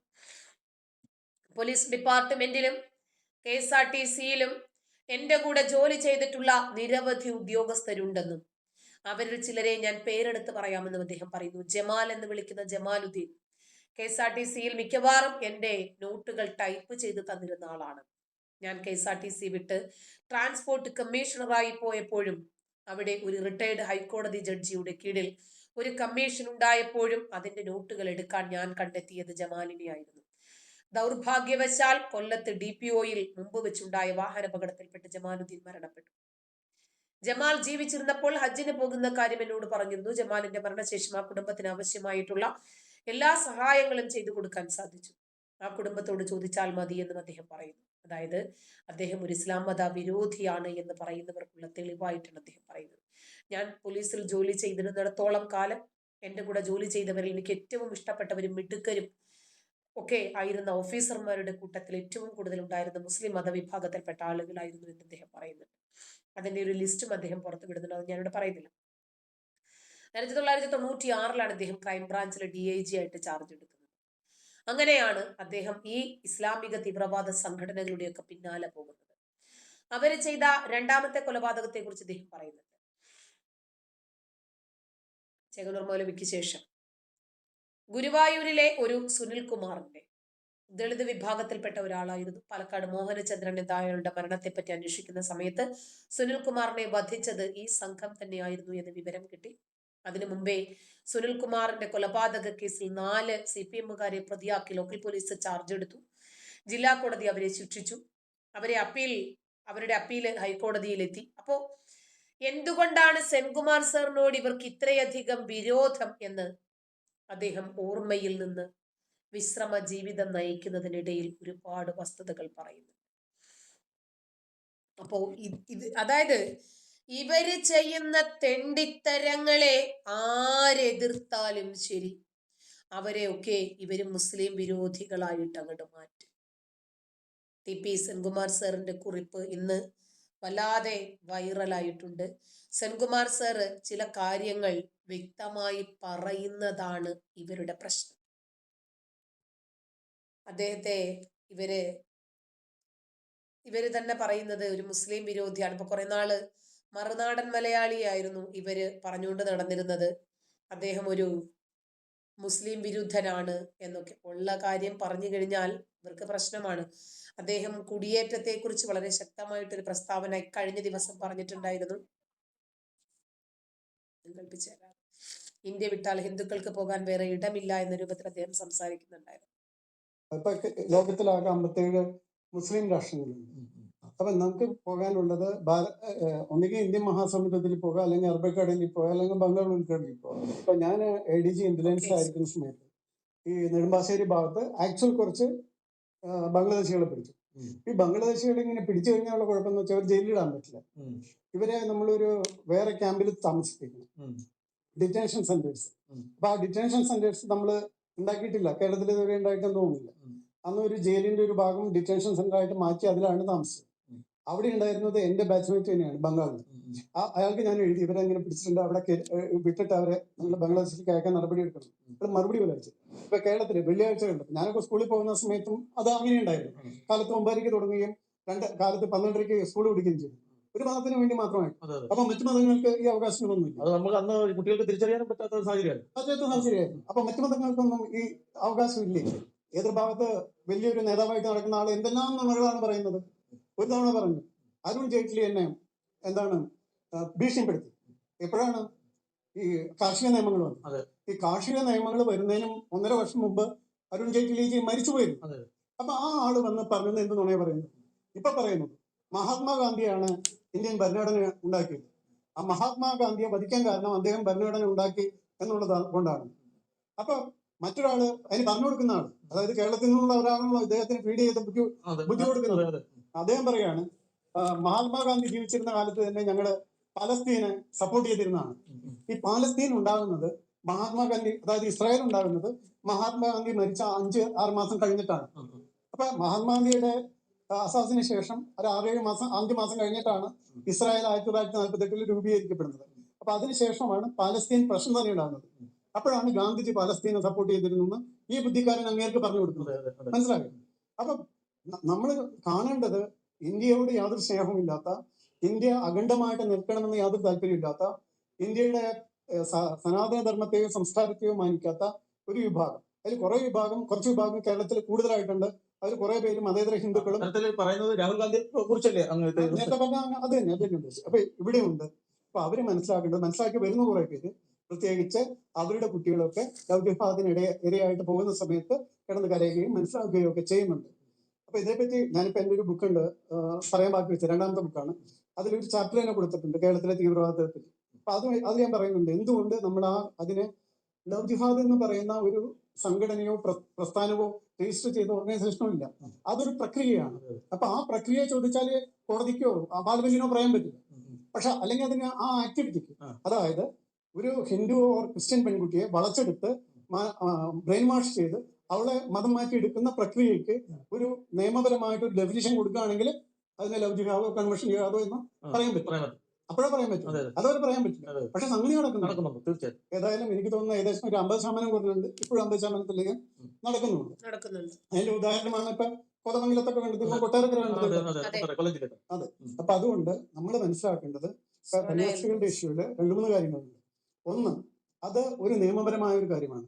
അപ്പൊ ഇവിടെയുള്ളവർ ആദ്യം മനസ്സിലാക്കേണ്ടത് അങ്ങനെ നിയമപരമായ കാര്യങ്ങൾ നിയമപരമായ രീതിയിലാണ് നേരിടേണ്ടത്. അതൊന്നാമത്തെ കാര്യം. 2ാമത്തെ കാര്യം, അത് കോടതിയിൽ പോയിരിക്കുന്നു. ബെയിലൊക്കെ കൊടുക്കുന്നത് രാഷ്ട്രീയക്കാരല്ല, പ്രധാനമന്ത്രിക്കോ ആഭ്യന്തരമന്ത്രിക്കോ ഒന്നും ബെയിൽ കൊടുക്കാനായിട്ട്, ഇന്ത്യൻ പ്രധാനമന്ത്രിക്കോ ഇന്ത്യൻ ആഭ്യന്തരമന്ത്രിക്കോ ഒരു മജിസ്ട്രേറ്റ് കോടതിയിലെ കേസിന്റെ ബെയിൽ കൊടുക്കാനായിട്ട് യാതൊരു അധികാരവും പറയാനും പറ്റില്ല.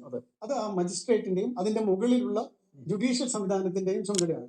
അപ്പൊ അതൊക്കെ നമ്മൾ ഏറ്റെടുക്കുന്നു എന്ന് പറയുന്നതൊക്കെ വളരെ തെറ്റായിട്ടുള്ള കാര്യങ്ങളാണ്. അപ്പൊ അതെല്ലാം തെറ്റായിരുന്നു. അപ്പൊ അതുപോലെ തന്നെ ഇപ്പൊ ആ ഇടയ്ക്ക് തന്നെയാണ് ഇപ്പൊ ഇവിടെയും വന്നത്. അതായത് വയനാട്ടിൽ ഒരു സ്ഥലത്ത് പോയിട്ട് മതം മാറ്റാൻ ശ്രമിക്കുകയും അതിനെ എതിർക്കുകയും ചെയ്യുന്ന കാര്യങ്ങളൊക്കെ ഉണ്ടാവുന്നത്. അപ്പൊ ഈ മതം മാറ്റം കുറെ ആൾക്കാർ അത് അവർക്ക് പൈസ ഉണ്ടാക്കാനായിട്ടുള്ള ഒരു മേഖലയായിട്ട് കൊണ്ടു നടക്കുന്നു. അതായത് ഒരാളെ മതം മാറ്റി എത്ര ലക്ഷം രൂപ കിട്ടും, അതുപോലെ എന്റേതായിട്ടൊരു കമ്മ്യൂണിറ്റി ഉണ്ടാക്കിയിട്ട് അതിന്റെ പേരിൽ പൈസ ലഭിക്കുക, അതിന്റെ പേരിൽ അവർ അങ്ങനെ ധനാഢ്യരായ എത്ര പേരെ നമുക്ക് കാണാൻ പറ്റും. തീർച്ചയായിട്ടും യോഹന്നാൻ മുതല് തങ്കു പാസ്റ്റർ മുതല് ഇങ്ങനെ എത്ര പേര് വളരെയധികം ധനാഢ്യരായിരിക്കുന്നു. അപ്പൊ നമ്മളത് മനസ്സിലാക്കണം. ശരിക്കും പറഞ്ഞാൽ ഈ പറയുന്ന ഉദ്ദേശത്തോടു കൂടി നടത്തുന്നതല്ല, എല്ലാം തെറ്റാണ്. അപ്പൊ ഇന്ത്യയിലെ ജനങ്ങള്, പ്രത്യേകിച്ച് കേരളത്തിലെ ജനങ്ങള് ഇത് കൂടുതൽ മനസ്സിലാക്കണം.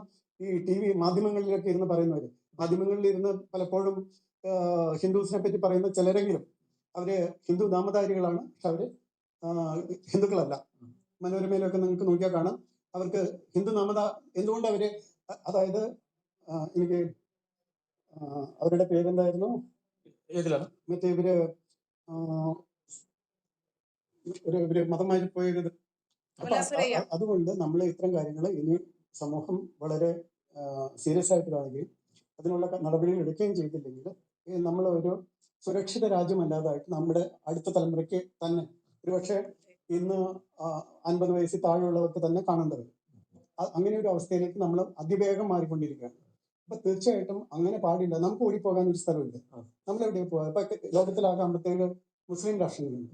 അപ്പൊ നമുക്ക് പോകാനുള്ളത് ഒന്നുകിൽ ഇന്ത്യൻ മഹാസമുദ്രത്തിൽ പോകാം, അല്ലെങ്കിൽ അറബിക്കടലിൽ പോകാം, അല്ലെങ്കിൽ ബംഗാൾ ഉൾക്കടലിൽ പോകാം. അതെ, നമുക്ക് എവിടെയെങ്കിലും പോകാനുള്ള ചാടിച്ചാവുക. സ്ഥലത്താണ് ഭാരതത്തിലെ ഹിന്ദുക്കളായ ജനങ്ങൾക്ക് ഇത്ര കടലിലോട്ട് പോകാനേ മാർഗമുള്ളൂ. മാർഗമുള്ളൂ. വേറെ എവിടേക്ക് ഓടിപ്പോകാൻ സ്ഥലങ്ങളൊന്നുമില്ല. അതെ. അപ്പൊ അതിനിടയ്ക്കാണ് അതുകൊണ്ട് നമ്മൾ ഈ തീവ്രവാദത്തെയും ഭീകരവാദികളെയും രാജ്യവിരുദ്ധരെയും കരുതിയിരുന്നിട്ടില്ലെങ്കിൽ നമ്മൾ ഈ പറയുന്ന ബംഗാൾ ഉൾക്കടലിലും ഇന്ത്യൻ മഹാസമുദ്രത്തിലുമൊക്കെ ചാടി ചാവുകയല്ലാതെ മാർഗമില്ല എന്ന് പറയുന്നത് മുൻ DGP ആയിട്ടുള്ള സെൻകുമാർ സർ ഒരുപാട് അനുഭവ പരിജ്ഞാനത്തിന്റെ അടിസ്ഥാനത്തിലാണ് അദ്ദേഹം അത് പറയുന്നത്, വെറുതെ അല്ല. അതിന് ഉപോത്ബലകമായിട്ട് ഞാൻ മറ്റൊരു തെളിവ് കൂടി വെച്ച് തരാം. ഇന്ന് മലപ്പുറം എന്ന് പറയാൻ പാടില്ല.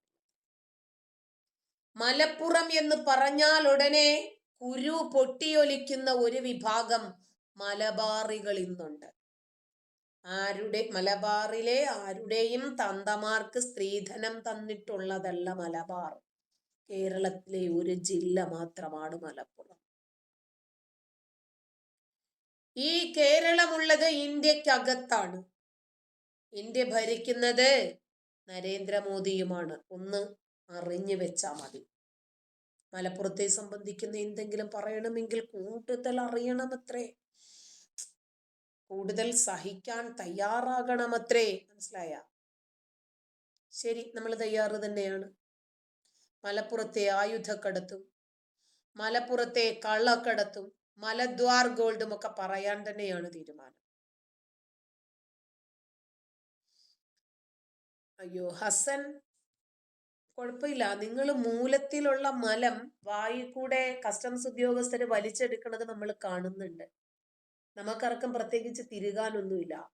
ഒരു പോപ്പുലർ ഫ്രണ്ട് ഭീകരൻ എന്ന് പറഞ്ഞതിനെ ഞാൻ കേൾപ്പിക്കണോ? ഞങ്ങളെ കിലോ കണക്കിന് സ്വർണം മൂലത്തിൽ കയറ്റുന്ന ആളുകളാ. ഞങ്ങളുടെ മൂലത്തിൽ നരേന്ദ്രമോദി അമിത്ഷായും ഒന്നും ഈർക്കിലിട്ട് ഇളക്കണ്ട എന്നൊരു പോപ്പുലർ ഫ്രണ്ട് ഭീകരൻ പറയുന്നുണ്ട്, കേൾക്കണം. വീഡിയോ വേണോ കാക്കായ്ക്ക്? ഞങ്ങൾ വായിൽ കൂടെ തിന്നാറേ ഉള്ളൂ, തൂറാറില്ല. നീയൊക്കെയാണ് വായിൽ കൂടെ തൂറുന്നത്, കേട്ടോ. അപ്പോ മലപ്പുറം എടവണ്ണയില് മുജാഹിദിന്റെ ഈറ്റില്ലമാണ് കേട്ടോ. വലിയ രൂപത്തിൽ ആയുധ ശേഖരം പിടികൂടിയ വാർത്ത. അധിക മാധ്യമങ്ങളും ആ വാർത്ത കൊടുത്തിട്ടില്ല. എയർ ഗണ്ണുകള്, 200-ലധികം വെടിയുണ്ടകള്, 3 റൈഫിള് വീട്ടിലാണ്. ഒരു വീട്ടിലാണ്. അപ്പോ മലപ്പുറത്തെ വീടുകളിൽ ഇതൊക്കെയാണ് നടക്കുന്നതല്ലേ.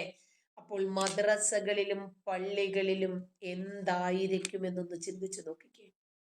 ഇവിടെ നിന്നാണ് ഇവർക്ക് എയർ ഗണ്ണുകൾ 200-ലധികം വെടിയുണ്ട്, 3 റൈഫിൾ. ആരെ കൊല്ലാനാണ് ഇവർ ആയുധം വാങ്ങിക്കൂട്ടിയത്? ഈ സംഭവവുമായി ബന്ധപ്പെട്ട് എടവണ്ണ സ്വദേശിയായിട്ടുള്ള ഉണ്ണിക്കമ്മദിനെ, ഉണ്ണി മുഹമ്മദ് എന്നായിരിക്കും, പോലീസ് അറസ്റ്റ് ചെയ്തു. 200-ലധികം വെടിയുണ്ടകൾ, 40 പൈലറ്റ് ബോക്സുകൾ ഇവന്റെ കയ്യിലുണ്ടായിരുന്നു ഈ വീട്ടില്. എടവണ്ണയിലെ ഇയാളുടെ വീട്ടില് പോലീസ് നടത്തിയ പരിശോധനയിലാണ് കേരളത്തെ മുഴുവനും തീർക്കത്തക്ക രൂപത്തിൽ ഇവൻ വീട്ടിൽ ശേഖരിച്ച വൻ ആയുധ സംരംഭം തന്നെ പിടികൂടിയത്. വെടിയുണ്ടകളുമായി സഹോദരങ്ങളടക്കം 4 പേരെ ഇന്ന് രാവിലെ പാലക്കാട് വെച്ചിട്ട് തന്നെ അറസ്റ്റ് ചെയ്തു.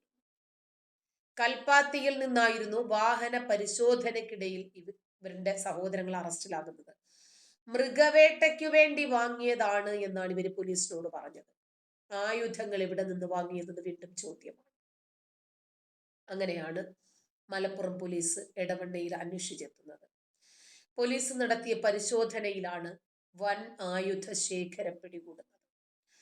2 തോക്കുകൾ കൈവശം വയ്ക്കാനുള്ള ലൈസൻസേ വീട്ടുടമയായിട്ടുള്ള ഉണ്ണിക്കമ്മദിനുണ്ടായിരുന്നു. ബാക്കി എവിടുന്ന് വന്നു? തോക്കുകള്, തിരകള് അദ്ദേഹത്തിന്റെ കൈവശം എമ്പാടും ഉണ്ടായിരുന്നു എന്നാണ് പോലീസ് പറയുന്നത്. പല തരത്തിലുള്ള തോക്കുകളും മറ്റും ഇയാളുടെ കൈവശം ഉണ്ടായിരുന്നത്. ഇത് വാങ്ങുന്നതും പലർക്കും വിൽക്കുന്നതും ഇയാളുടെ ഹോബിയാണ് എന്നാണ് പോലീസ് പറയുന്നത്. അറസ്റ്റ് ചെയ്ത പ്രതിയെ റിമാൻഡിൽ വിട്ടിട്ടുണ്ട്. ഈ സാഹചര്യത്തിൽ കേരളം ഏത് നിമിഷവും പൊട്ടിത്തെറിക്കും എന്നുള്ള ഒരു സാഹചര്യത്തിലാണ്. അപ്പോ ഇനിയിപ്പോ പോപ്പുലർ ഫ്രണ്ട് ബാൻ ചെയ്യപ്പെട്ടാലും ശരി, SDPI നിരോധിക്കപ്പെട്ടാലും ശരി, ഇവർക്ക് ഇതിനൊക്കെ ഇവിടെ പറ്റുമല്ലേ? ആ സംഘടന നിരോധിച്ചു എന്ന് കരുതി ആ സംഘടനയിലെ ഏതാനും നേതാക്കളെ അറസ്റ്റ് ചെയ്ത് ജയിലിൽ അടച്ചു എന്നതുകൊണ്ട് മാത്രം ഒരിക്കലും തീവ്രവാദം ഇല്ലാതാകുന്നില്ല, ഭീകരവാദം ഇല്ലാതാകും. ഇവര് നുഴഞ്ഞു കയറി ഇവരെ എതിർക്കുന്ന എല്ലാത്തിനെയും മുച്ചൂടും മുടിപ്പിക്കുക എന്നതാണ് ഇവരുടെ തത്വം, ഇവരുടെ തന്ത്രം. മലപ്പുറം ഇന്ന് ഒരു അഫ്ഗാനിസ്ഥാന്റെ നിയമം പോലെ, ഒരു പാകിസ്ഥാൻ നിയമം പോലെ ഒക്കെയായി മാറിയിട്ടുണ്ട്.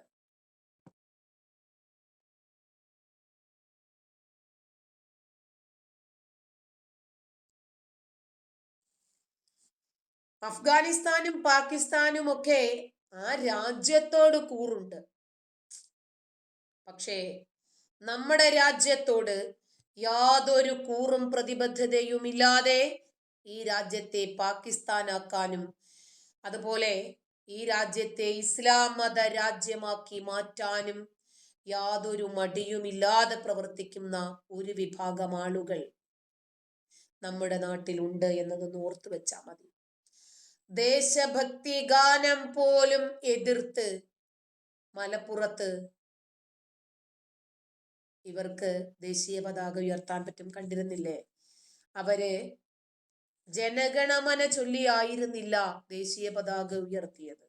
എന്നൊക്കെ കിട്ടുന്നിട്ടുണ്ടായിരുന്നു. KHM ഹയർ സെക്കൻഡറി സ്കൂളിൽ ദേശഭക്തി ഗാനം പാടിയതിനെ എതിർത്തവർ അതേ panchayat Tirur Alathiyur KHM higher secondary സ്കൂളിൽ ദേശഭക്തി ഗാനം പാടിയതിനെ എതിർത്തവർ അതേ പഞ്ചായത്തിൽ സർക്കാർ ചടങ്ങായ റോഡ് ഉദ്ഘാടനം നിർവഹിച്ചത് ഇസ്ലാം ആചാരപ്രകാരം സ്വലാത്ത് ചൊല്ലി.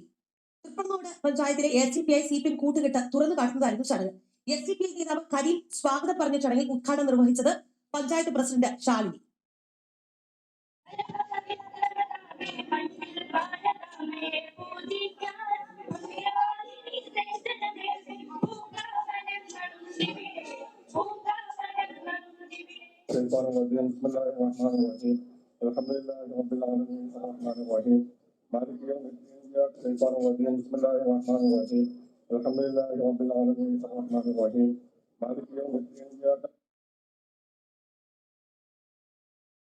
നമുക്കിപ്പം ചേർന്നത് ശിവദാസ്, ഇവർക്ക് ഈ റോഡ് ഉദ്ഘാടനം മതാചാര പ്രകാരം നടത്താം, പക്ഷേ എന്തുകൊണ്ടാണ് ഈ ദേശഭക്തി ഗാനത്തോട് ഇവർക്ക് ഇത്ര എതിർപ്പ് എന്ന് മാത്രം മനസ്സിലാകുന്നില്ല. ഇത് ഭാരതമാണ് എന്നുള്ള കാര്യം അവർ മറന്നു പോകുന്നു ശിവദാസ്.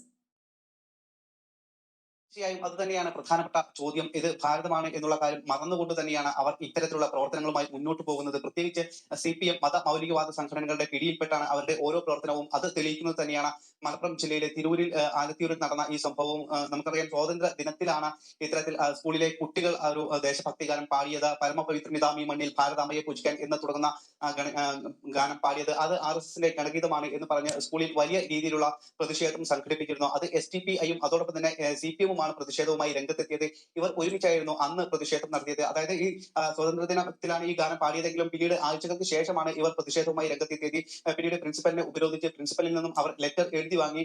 നടപടി എടുക്കും എന്നുള്ള ലെറ്റർ ആണ് അവർ എഴുതി വാങ്ങിയത്. ഇങ്ങനെ ദേശഭക്തി ഗാനം പാടിയതിനെതിരെ വലിയ രീതിയിലുള്ള വിമർശനവും പ്രതിഷേധവും ഉന്നയിച്ചവർ തന്നെയാണ് ഇതേ പഞ്ചായത്തിൽ തന്നെ, അതായത് CPM ഭരിക്കുന്നതാണ് തൃപ്രങ്ങോട് പഞ്ചായത്ത്. ഈ പഞ്ചായത്തിലാണ് ഈ സ്കൂൾ സ്ഥിതി ചെയ്യുന്നത്. Kunhimon Haji memorial higher secondary school സ്ഥിതി ചെയ്യുന്നത്. അവിടെ ഉണ്ടായതാണ് ഇത്തരത്തിലുള്ള ഈ സംഭവം. ഇതേ പഞ്ചായത്തിലുള്ള ഒരു റോഡിന്റെ ഉദ്ഘാടനമാണ് ഇത്തരത്തിൽ ഒരു മതാചാര ചടങ്ങാക്കി അവർ തന്നെ മാറ്റിയിരിക്കുന്നത്. അതായത് ഒരു ഭാഗത്തെ ദേശവിരുദ്ധത നിറയുകയും മറുഭാഗത്തെ ഈ ദേശത്തിന് എതിരായിട്ടുള്ള പ്രവർത്തനങ്ങൾ നടത്തുകയും ചെയ്യുകയാണ് CPM ചെയ്യുന്നത്. കൃത്യമായി തന്നെ മത മൗലികവാദികൾക്ക് വേണ്ടിയിട്ടുള്ള ഒരു ഇടപെടലാണ്, അല്ലെങ്കിൽ ആ പ്രീണനം തന്നെ ലക്ഷ്യമിട്ടുകൊണ്ടുള്ള ഒരു പ്രവർത്തനമാണ് CPMന്റെ ഭാഗത്തു നിന്നും നടക്കുന്നത്. ഈ തൃപ്രങ്ങോട് പഞ്ചായത്ത് ഭരിക്കുന്നത് CPM ആണ്. ഈ പഞ്ചായത്തിലെ ഒരു റോഡിന്റെ ഉദ്ഘാടനം ഉദ്ഘാടനമാണ് മതാചാര പ്രകാരം അവർ നടത്തിയിരിക്കുന്നത്. അതായത് അമ്പലപ്പടി നാലുശ്ശേരി റോഡിന്റെ കോൺക്രീറ്റ് നിർമ്മാണവും അതോടൊപ്പം തന്നെ ഈ ഡ്രൈനേജ് പാലവും നിർമ്മിക്കുന്നതിന്റെ ഉദ്ഘാടനവുമാണ് പഞ്ചായത്ത് പ്രസിഡന്റ് നിർവഹിച്ചത്. ഇത് മതാചാര പ്രകാരമാണ് അവർ സംഘടിപ്പിച്ചത്. അതായത് ഒരു പള്ളിക്ക് സമീപത്തായിരുന്നു ഈ ഉദ്ഘാടന ചടങ്ങ് സംഘടിപ്പിച്ചത്. ദിക്റും സ്വലാത്തും ചൊല്ലിക്കൊണ്ടാണ്, അതായത് അവരുടെ പ്രാർത്ഥനയാണ് ആദ്യം ചൊല്ലിയത്. മതാചാര ചടങ്ങ് ചൊല്ലിക്കൊണ്ട്, മതത്തിന്റെ പ്രാർത്ഥന ചൊല്ലിക്കൊണ്ടാണ് ഈ റോഡിന്റെ ഉദ്ഘാടനം. സ്കൂളിൽ ദേശഭക്തി ഗാനം പാടില്ല. റോഡ് ഉദ്ഘാടനത്തിന് ഖുർആൻ ഓതിക്കൊണ്ടാകാം. അവർ നിർവഹിച്ചത്. ഈ പള്ളി അതായത് സർക്കാർ പരിപാടി കൂടിയാണ് എന്നുള്ളതാണ് നമ്മൾ ഓർക്കേണ്ടത്. സർക്കാർ പരിപാടി ഇത്തരത്തിൽ ഒരു മതാചാര ചടങ്ങാക്കി മാറ്റി പ്രാർത്ഥന ചൊല്ലി ദിക്റും സ്വലാത്തും ചൊല്ലിക്കൊണ്ട് അതിന്റെ ഉദ്ഘാടനം നിർവഹിക്കുന്നത്. കൂടെയുള്ള ആളുകളൊക്കെ തന്നെ അത് ചൊല്ലുന്നു. ഒരു പള്ളിക്ക് സമീപത്താണ് ഈ ഉദ്ഘാടനം നിർവഹിച്ചിരിക്കുന്നത്. ഏറ്റവും കൂടുതൽ ആളുകൾ ഇത് പള്ളിയുമായി ബന്ധപ്പെട്ട് പ്രവർത്തിക്കുന്ന ആളുകളായിരുന്നു അവിടെ ഉണ്ടായിരുന്നത്. ഈ ഉദ്ഘാടനം നിർവഹിച്ചത് പഞ്ചായത്ത് പ്രസിഡന്റ് കൂടിയായ ശാലിനിയാണ്. ഈ വാർഡിലെ മെമ്പർ കൂടിയാണ് ശാലിനി. അവർ ഉദ്ഘാടനം നിർവഹിച്ചു. സ്വാഗതം പറഞ്ഞത് SDPI നേതാവായ കരീം എന്ന വ്യക്തിയാണ് സ്വാഗതം പറഞ്ഞത്. ഈ സ്വാഗതത്തിൽ തന്നെ ഈ കരീം പറയുന്നുണ്ട്, എല്ലാവിധ സഹായങ്ങളും ഞങ്ങളിൽ നിന്നും പ്രതീക്ഷിക്കാം എന്ന് പറയുന്നുണ്ട്. അതിൽ തന്നെ കാര്യങ്ങൾ വളരെ വ്യക്തമാണ്. CPM-ഉം മതമൗലികവാദ സംഘടനകളും തമ്മിലുള്ള കൂട്ടുകെട്ടിന്റെ കൃത്യമായ തെളിവ് കൂടിയായിരുന്നു ഈ ഉദ്ഘാടന ചടങ്ങും. ഈ ഉദ്ഘാടന ചടങ്ങിൽ ഇവർ സംസാരിച്ച വാക്കുകളും എല്ലാം തന്നെ ഇങ്ങനെ ഇതേ പഞ്ചായത്തിൽ തന്നെയാണ് മറുഭാഗത്ത് ഈ ദേശസ്നേഹം വരുന്ന വരികൾ ഉള്ള ഒരു ഗാനം പാടിയതിനെതിരെ വലിയ രീതിയിലുള്ള പ്രതിഷേധം SDPI-യുടെയും CPM-ന്റെയും ഒക്കെ ഭാഗത്തു നിന്നും ഉണ്ടായിരിക്കുന്നത്. അപ്പോൾ ഇത് കൃത്യമായ ഒരു ഇരട്ടത്താപ്പ് കൂടിയാണ്. CPM-ന്റെ ഒരു മൗലികവാദ സംഘടനകളോടുള്ള അനുഭാവം കൂടിയാണ് നമുക്ക് ഇതിൽ നിന്നും മനസ്സിലാക്കാൻ കഴിയുന്നത്. നമുക്കറിയാം, ഇപ്പോൾ നിലനിൽക്കുന്ന വിവാദമൊക്കെ നമുക്കറിയാം. ഒരു ക്ഷേത്രത്തിൽ പൂക്കളം ഓപ്പറേഷൻ സിന്ദൂർ എന്ന പേരിൽ ഒരു പൂക്കളം വരച്ചതിനെതിരെ കേസെടുത്ത പോലീസാണ്. അതായത് മതമൗലികവാദികൾക്ക് കീഴ്പ്പെട്ടുകൊണ്ട് പ്രവർത്തിക്കുന്നു എന്നുള്ളതിന്റെ കൃത്യമായ പല ഉദാഹരണങ്ങളും നമുക്ക് ഇവിടെ ചൂണ്ടിക്കാട്ടാൻ കഴിയും. അതിന്റെ കൃത്യമായ തെളിവ് കൂടിയാണ് മലപ്പുറം ജില്ലയിലെ ഈ ആലത്തിയൂർ ഹയർ സെക്കൻഡറി സ്കൂൾ. ഇങ്ങനെ ഈ കേരളത്തിൽ എത്രയെത്ര തെളിവുകൾ ഈ രാജ്യവിരുദ്ധരെ സംബന്ധിച്ച് പറഞ്ഞിരുന്നാലും ശരി, അങ്ങനെയല്ല എന്ന് സ്ഥാപിക്കാൻ ഒരു കൂട്ടർ രംഗത്ത് വരും. അത് ഏത് കൂട്ടരാണെന്നറിയാമോ? എല്ലാ കൂട്ടർ. കാരണം അവർക്കിതൊന്നുമല്ലല്ലോ ലക്ഷ്യം. അവരെന്താണോ ഉദ്ദേശിക്കുന്നത് അതവർക്ക് നേടിയെടുക്കാം. ഈ പച്ച വെളിച്ചം എല്ലാ മേഖലകളിലും നുഴഞ്ഞു കയറിയിരിക്കുന്നതിന്റെ ഉദ്ദേശവും ഇത് തന്നെയാണ്. സംശയം തിരിച്ചറിയുന്നവർക്ക് ഇത് തിരിച്ചറിയും, അല്ലാത്തവർ നട്ടം തിരിയും. സംശയം നമുക്ക് ഇത് തന്നെ ഈ വിഷയത്തിൽ പറയാനുള്ളൂ. തേക്കടിയിൽ അതെ, അവര് വിനോദ സഞ്ചാരത്തിന് വേണ്ടിയിട്ട് വന്ന ആളുകളാണ്. എന്നിട്ട് അവരെ ഹീബ്രു ഭാഷയിൽ അവര് സംസാരിച്ചു എന്ന് പറഞ്ഞ് തേക്കടിയില് കാശ്മീർ ഭീകരൻ അവരെ ഇറക്കി വിട്ടിട്ട് സാധനം പോലും കൊടുക്കാതിരുന്നതൊക്കെ നമുക്കറിയില്ലേ. ഇവരുടെ ഉള്ളിലുള്ള ദേശവിരുദ്ധത ചെറിയ സംഗതിയല്ല, വലിയ സംഗതിയാണ്. ഇവർക്ക് ഈ രാജ്യത്തോട് യാതൊരു വിധത്തിലുള്ള പരിഗണനയുമില്ല. ഈ രാജ്യത്തോട് ഇവർക്ക് അനുഭാവവുമില്ല. ഈ രാജ്യത്തെ തകർക്കാനും നശിപ്പിക്കാനും ഇവരെ കൊണ്ട് എന്തൊക്കെ ചെയ്യാൻ പറ്റുമോ അതൊക്കെ ചെയ്യുക എന്നുള്ള തത്വമാണ് ഇവരിന്നും പ്രാവർത്തികമാക്കിക്കൊണ്ടിരിക്കുന്നത്. ഒരു സംശയവും.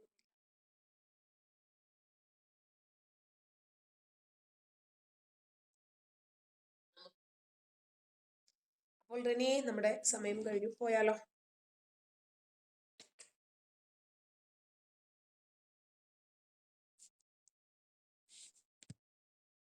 ഞാൻ തുടക്കത്തില് ക്ലബ് ഹൗസിലാണ് ഡിബേറ്റിന് കയറിയത്. മുസ്തഫ ഖുർആനൊക്കെ വായിച്ചു മനസ്സിലാക്കി എന്നാ പറയുന്നേ. കേരളത്തിൽ ഇത് നടക്കും, ശരിയാണ്. കേരളത്തിൽ വോട്ട് ബാങ്ക് രാഷ്ട്രീയമല്ലേ നടക്കുന്നത്.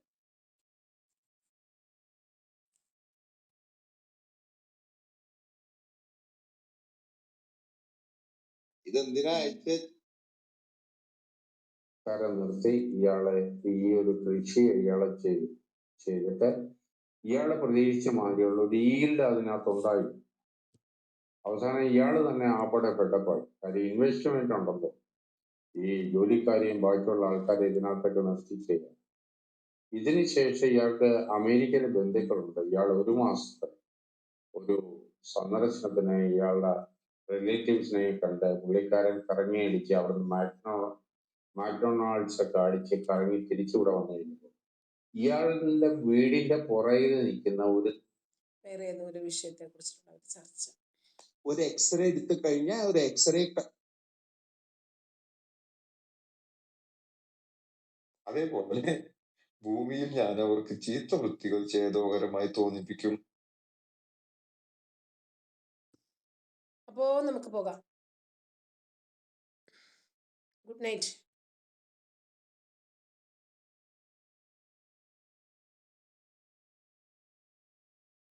അവരോടും ഗുഡ് നൈറ്റ്.